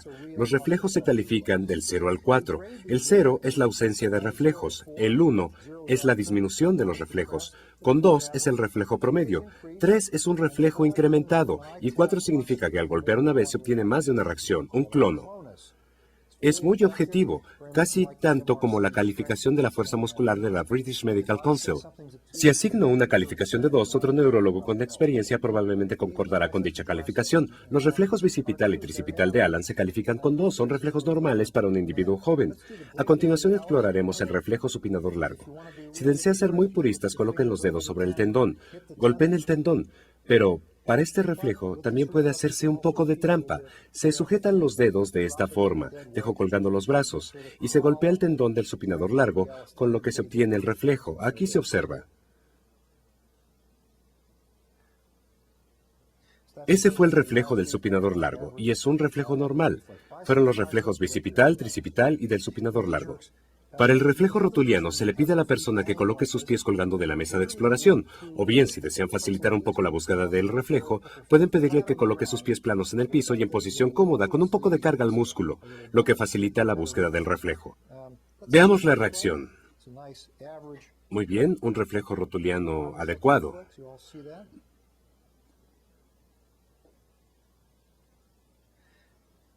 No es necesario colocar el dedo aquí porque recuerden que el músculo cuádriceps se encuentra por arriba de la rótula y el tendón por debajo de dicho hueso. No es necesario colocar el dedo. Cuando explora el reflejo, no sujete el martillo de reflejos y golpee de esta forma. De esta forma sería muy difícil localizar el reflejo. Solo balanceen el martillo, no es necesario golpear con fuerza. Dejen que el martillo realice el trabajo. Eso es lo que hace particularmente apropiado el martillo Babinski. Y el reflejo del tendón de Aquiles, creo que es más fácil si se deslizan un poco hacia adelante de forma que los pies estén bien apoyados en el piso. Se deben acercar de esta forma y de nuevo, no es necesario que coloque mi dedo sobre el tendón. El tendón se encuentra al nivel del talón, mientras que el músculo se encuentra muy distante. Pueden observar cómo se separa el pie del piso. Este fue un reflejo bastante normal. También pueden utilizar algo que se conoce como maniobra de Yedrasik, que es sección funcional al nivel de la médula espinal. Se utiliza la médula espinal a un nivel más alto, lo que equivale casi a un corte fisiológico de la médula espinal. Recuerden que gran parte de la sensibilidad de la médula espinal es de tipo inhibidor, de forma que pueden desactivar la médula espinal transitoriamente, con lo que el reflejo será más evidente. Sujeta tus manos de esta forma. No hagas fuerza hasta que te lo pida. Coloca tus pies un poco hacia adelante y veamos cómo se observa el reflejo rotuliano. Y pueden observar cómo el reflejo rotuliano se hace más evidente. Si solo pueden obtener reflejos con la maniobra de Yedrasik, algunas personas lo denominan, por favor descansa, lo denominan reflejo mínimo. No me gusta utilizar el término reflejo mínimo. Yo creo que en realidad el reflejo está ahí y si no está, el médico debe considerarlo como un dato patológico. No es bueno que el médico crea que no puede encontrar los reflejos. No es como no poder explorar el fondo del ojo. Si el médico es un profesional, debe localizarlos siempre. Cuando el médico no pueda desencadenar el reflejo, debe decir, el hecho de que no los encuentre en este caso es una anomalía. No debe atribuirse la pérdida de los reflejos al envejecimiento. Es verdad que conforme avanza la edad, se desarrolla cierta neuropatía sensitiva y en personas de más de 80 años hay disminución del reflejo de Aquiles. Y esto es por la regla de la longitud. Tal vez los tiempos se prolonguen un poco más, pero si se atribuye la pérdida de los reflejos simplemente al envejecimiento, se pasarán por alto muchos trastornos que en realidad son importantes. Y esto se debe a que las personas mayores han acumulado enfermedades que han afectado los reflejos. Si el paciente ha vivido más años con diabetes, si ha tenido más años para beber alcohol, si ha tenido más episodios de ciática que el resto de nosotros y además tiene cerca de 90 años, muchas personas perderán sus reflejos. Pero en ese caso, el médico debe tener la capacidad de explicar por qué se han perdido los reflejos. Si no se realiza de esta forma, se está omitiendo una parte muy importante de la exploración. Imaginemos que un médico está en el servicio de urgencias por la noche y acude un individuo comentando que tiene diarrea de una semana de evolución y que tiene parestesias en los pies. Al explorarlo, no se encuentra el reflejo del tendón de Aquiles. ¿Qué diría el médico? Bueno, en este caso podría decirse que se trata de una neuropatía posinfecciosa grave, también conocida como síndrome de Guillain-Barré. El médico no puede comentar, bueno, en realidad yo nunca localizo el reflejo del tendón de Aquiles. El hecho de que no lo haya localizado no significa nada. A eso me refiero. Si la herramienta será útil, deberían poder afirmar que la ausencia del reflejo es anormal y punto final. Con eso concluimos los propioceptores, que son de gran utilidad en muchos aspectos. Si una persona acude con dolor en el brazo, dolor de cuello y con base en las manifestaciones se sospecha una lesión nerviosa, durante la exploración debería buscarse si los reflejos son simétricos en ambos lados. Digamos que alguien comenta que tiene dolor de ciática en la pierna y el reflejo de Aquiles está ausente de un lado. Podría concluirse que la lesión se encuentra en L5, S1, de forma que los reflejos son útiles cuando se conoce la distribución de la inervación. Así que existen 5 reflejos de propiocepción. Considero esta una parte fundamental de la exploración neurológica y siempre debe realizarse. También existen reflejos de nocicepción, que son mucho más complicados. Son reflejos de asa larga que tardan mucho en alcanzar el cerebro. No se conoce mucho sobre las vías neurológicas, pero en ocasiones pueden ser de utilidad. Antes ya hemos valorado el reflejo corneal, un reflejo nociceptivo, en el cual se tocará el ojo con un pequeño algodón y parpadean ambos ojos. Se revisó al explorar los pares craneales. Ese es un reflejo nociceptivo y es de gran utilidad en algunas circunstancias. Pero el signo más confiable, más importante y de mayor fama en toda la neurología es la respuesta plantar. Voy a pedirte que te recuestes. Muchos neurólogos han descrito la respuesta plantar desde finales del siglo XIX y se han aplicado muchos nombres a las diferentes formas de explorar la respuesta plantar. Pero no existe duda que el más famoso es el signo de Babinski. Joseph Babinski, un alumno de Jean-Martin Charcot, fue un eminente neurólogo que en la última década del siglo XIX publicó 2 artículos sobre 2 aspectos de esta respuesta, que la mayor parte de las personas considera en conjunto. Una se conoce como el signo de la extensión del pulgar, en el cual, al estimular la planta del pie en su cara externa y cruzar la línea media desde el talón, después de un breve retraso, hay una extensión del dedo del pie, dorsiflexión. Babinski comentó que este signo indica lesión del haz córtico-espinal.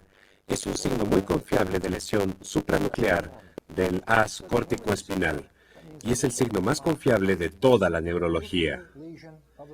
Nunca se ha demostrado que exista un error desde que se describió en el decenio de 1890.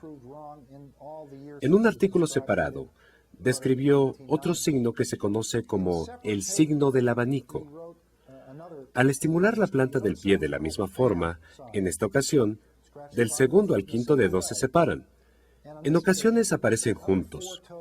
El pulgar presenta dorsiflexión y los dedos se separan. Estos son los 2 signos de Babinski. El primero y el segundo signos de Babinski. Creo que la mayor parte de las personas los combina y busca ambos aspectos. ¿Cómo se explora este signo? Existen muchas formas de explorarlo, pero la mejor forma es producir un estímulo nociceptivo. Si no se producen cosquillas o una lesión, entonces no se producirá el reflejo, de forma que vamos a explorar el reflejo. Voy a estimular la planta del pie en su cara externa y observen el primer dedo del pie. El primer dedo se flexiona y eso constituye una respuesta normal. Los otros dedos no se separan. Como podrán observar, no es un estímulo placentero y debe explorarse este signo al final de la exploración y solo hacerlo una vez. El paciente no puede imitar el signo de Babinski. Tienen que aprender cómo explorarlo y cómo se observa el signo de Babinski. Lo que sucede es que después de la estimulación de la planta del pie y después de un pequeño retraso, el primer dedo del pie se extiende, se va hacia arriba y en ocasiones los otros 4 se separan.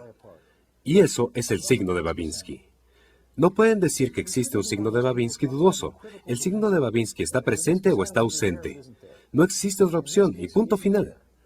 No debe existir el signo de Babinski y si éste está presente, entonces hay una lesión del haz córtico-espinal.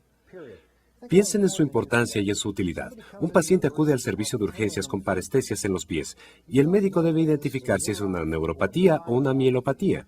Y en la valoración se decide explorar el signo de Babinski. Si el signo de Babinski es positivo, es una enfermedad de la médula espinal. Y si el signo es negativo, se trata de una posible neuropatía. Dos enfermedades por completo diferentes. Muy bien, chicos. En general el video es un poquito más largo, pero vamos a limitarlo hasta ahí porque es la parte que está relacionada a la parte refleja. Sí, podemos prender nuestras cámaras y vamos a cerrar esta parte entonces hablando un poquito sobre las lesiones medulares. ¿Sí? Vamos a ir por aquí. Vamos a regresar. Bueno, cuando estuvimos viendo anteriormente ya nuestros casos clínicos de lesión medular de sección completa y de demisección, mencionamos pues que en efecto las lesiones medulares usualmente son secundarias principalmente a traumas, ¿no? Es la causa más frecuente y dentro de los traumas los accidentes de tránsito, los deportes extremos son la principal causa, por lo cual la mayor parte de estos pacientes son varones jóvenes. Lo característico aquí que vamos a tocar es lo que hemos descrito hoy, la fase de choque espinal, cuando los pacientes inicialmente sufren el trauma. En esta parte inicial tras el trauma, el paciente entra en un estado de supresión de todas las funciones de la médula, desde todos los aspectos de estas funciones que cumple la médula, es decir, tanto la parte sensitiva, la parte motora, la parte refleja y la parte autonómica, ¿ok? Por ende, por ahí creo que Carolina en algún punto lo mencionó, esta lesión del sistema autónomo que puede presentarse sobre todo cuando la lesión es bastante alta, cuando la lesión medular es sobre el T4, donde se origina el asta intermedio lateral y la vía simpática, puede desencadenar que durante esta etapa de choque espinal inicialmente el paciente tenga una descarga vagal importante. Recuerden que el nervio vago se origina de núcleos en el tronco encefálico, pero estas vías eferentes motoras vagales no pasan por la médula. En cambio, las de la vía simpática, sí. Los núcleos están en el tronco, pero luego tienen que bajar por la médula a través de las astas intermedio laterales.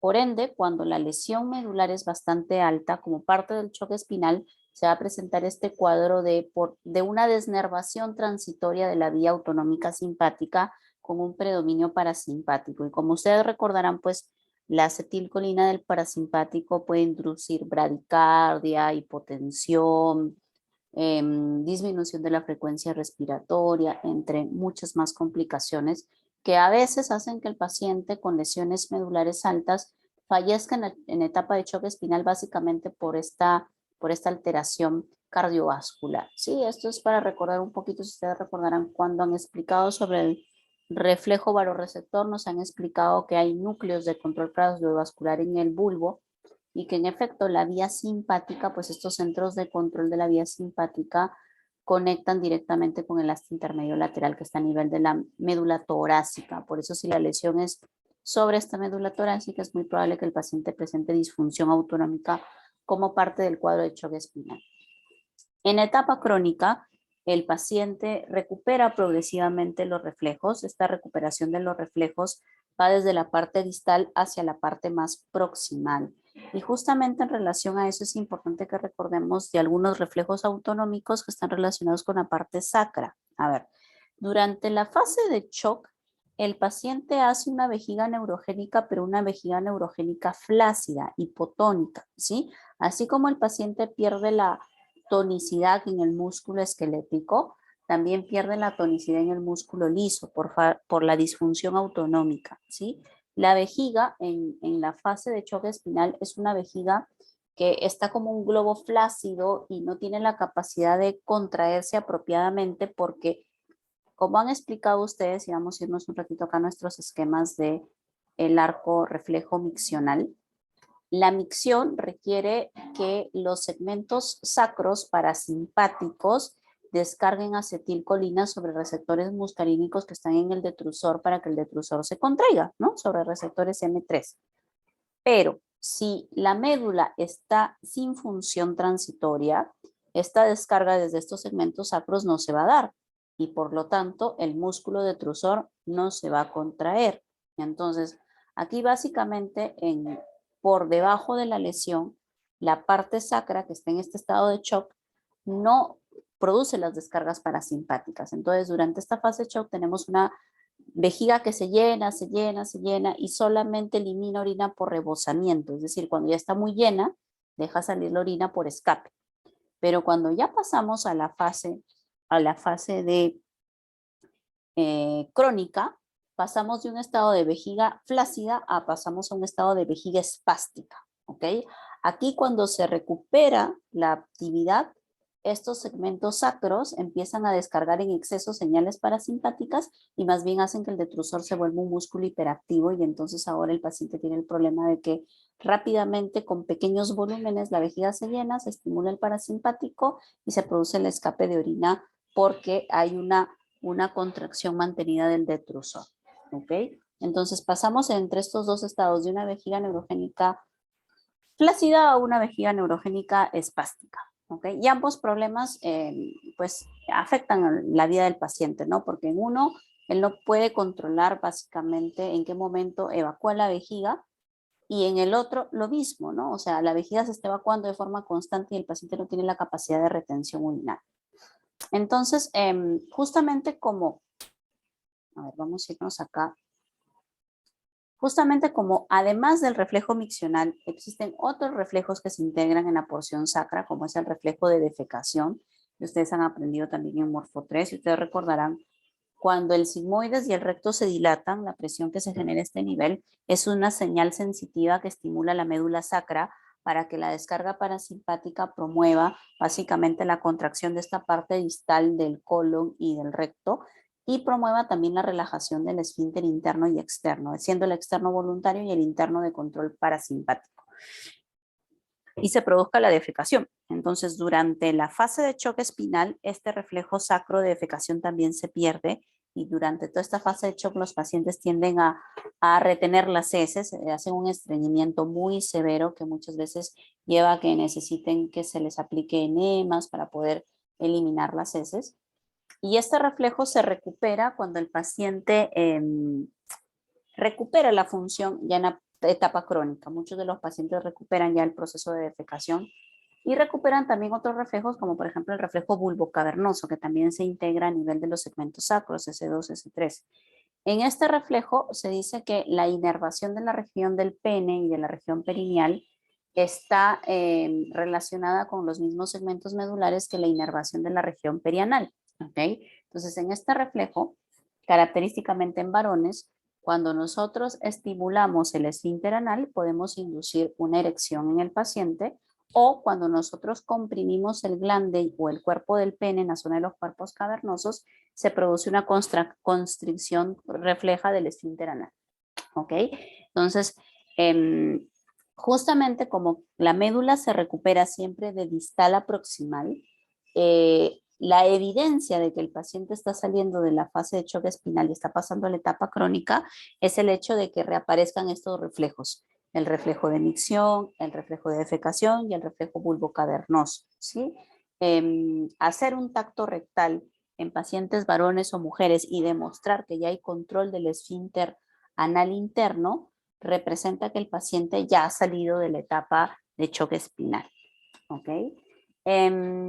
Luego otra cosa importante acá mencionarles es respecto a que cada uno de estos reflejos osteotendinosos que están basados en el reflejo miotático están evaluando una zona específica de la médula porque se integran en un segmento o en 2 o 3 segmentos medulares específicos y por ende con cada uno de estos reflejos yo estoy evaluando una zona de la médula.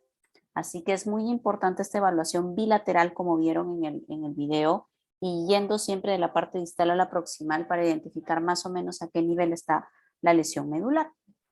Y por último, mencionarles algo muy importante. A ver, esto lo vamos a discutir la próxima semana, así que lo voy a dejar ahí. Ustedes han dicho de que hay varias teorías en las que se dice que probablemente tras la lesión en la etapa crónica hay un proceso de tratar de restablecer nuevamente la sinapsis, tratar de cicatrizar el tejido, tratar de regenerar. Ya eso está yendo la medicina, a tratar de ver la posibilidad de entender este proceso fisiopatológico del shock medular y de la etapa crónica para ver si de alguna forma se puede restablecer nuevamente la conexión entre los centros superiores y los centros inferiores. Gracias a Dios, la mayor parte de los pacientes rara vez con una lesión medular, la lesión es completa, o sea, siempre por ahí hay algunas fibras que quedan conectadas. Y a partir de estas pocas fibras que puedan quedar conectadas, es que con terapia muchos de estos pacientes pasan de estar en una silla de ruedas a, como ven en la imagen ahí, por lo menos poder desplazarse con un andador o sujetándose, ¿no? No van a poder volver a caminar por completo, obviamente, porque la acepción compromete varias de estas vías descendentes, pero por lo menos pueden recuperar algo de funcionalidad. Y entonces, en este caso clínico, ustedes están viendo algo que es muy real, ¿no? El paciente en la primera consulta estaba en una silla de ruedas porque la lesión es dorsal y se supone que la limitación es solamente de la mitad inferior del cuerpo. Pero cuando ya lo hemos visto al año de edad, el paciente está en una cama, postrado y con una úlcera. Y eso representa de que el paciente, uno, no está haciendo terapia, dos, no tiene el apoyo de la familia, y en lugar de mejorar, lo que está haciendo es involucionando, ¿no? Complicándose a raíz de su lesión medular. Entonces, la medicina apunta a tratar de conocer este proceso de la lesión medular para tratar de mejorar la calidad de vida de estos pacientes, ¿sí? Les voy a dejar ahí en el chat para que luego cuando tengan tiempo lo revisen. Algunos videos justamente relacionados a esta parte de la lesión medular y a lo que se está trabajando. Por ejemplo, se están haciendo experimentos con animales para colocar electrodos en la médula, en los segmentos que están por debajo de la lesión, para tratar de impulsar el movimiento voluntario a través de un control electrónico, ¿sí? Esto se ha hecho en animales de experimentación y ya se está haciendo recientemente en algunos humanos bajo la modalidad de prueba terapéutica. ¿Okay? Es decir, si el paciente acepta el procedimiento, pese a que uno no le ofrece la garantía de que pueda tener resultado, muchas veces los pacientes, ante no tener más opciones, pues entran a este tipo de proyectos. Y ahí en los videos se les muestra cómo en animales de experimentación en ratones se están haciendo una serie de intervenciones para tratar de lograr que se restablezca esta conexión entre la zona dañada y la zona sobre la lesión para que el paciente recupere función y recupere actividad motora y actividad sensitiva. ¿Ok? Así que se los dejo ahí. Recuerden que lo del chat se graba, así como se graba el video, se graba un archivo de texto en el chat donde ustedes de ahí pueden descargarlo y pueden acceder a los links por si ahora no los pueden copiar para que los revisen. ¿Sí? Muy bien, entonces la tarea para la próxima semana es revisar bien ese esquema y revisar todas las vías descendentes para poder resolver los casos clínicos de la próxima semana. ¿Sí? Revisen, tráiganos esquemitas que nos permitan identificar los elementos de cada una de estas vías descendentes, la retícula espinal, la vulva espinal, rubro espinal, córtico espinal, para poder resolver los casos clínicos, ¿sí? Muy bien, chicos, hemos acabado, entonces en la noche, si es posible, les envío sus notas y nos estamos viendo la próxima semana, ¿sí? A trabajar la actividad. Cuídense. Hasta luego, doctora, gracias. Hola, doctora, gracias.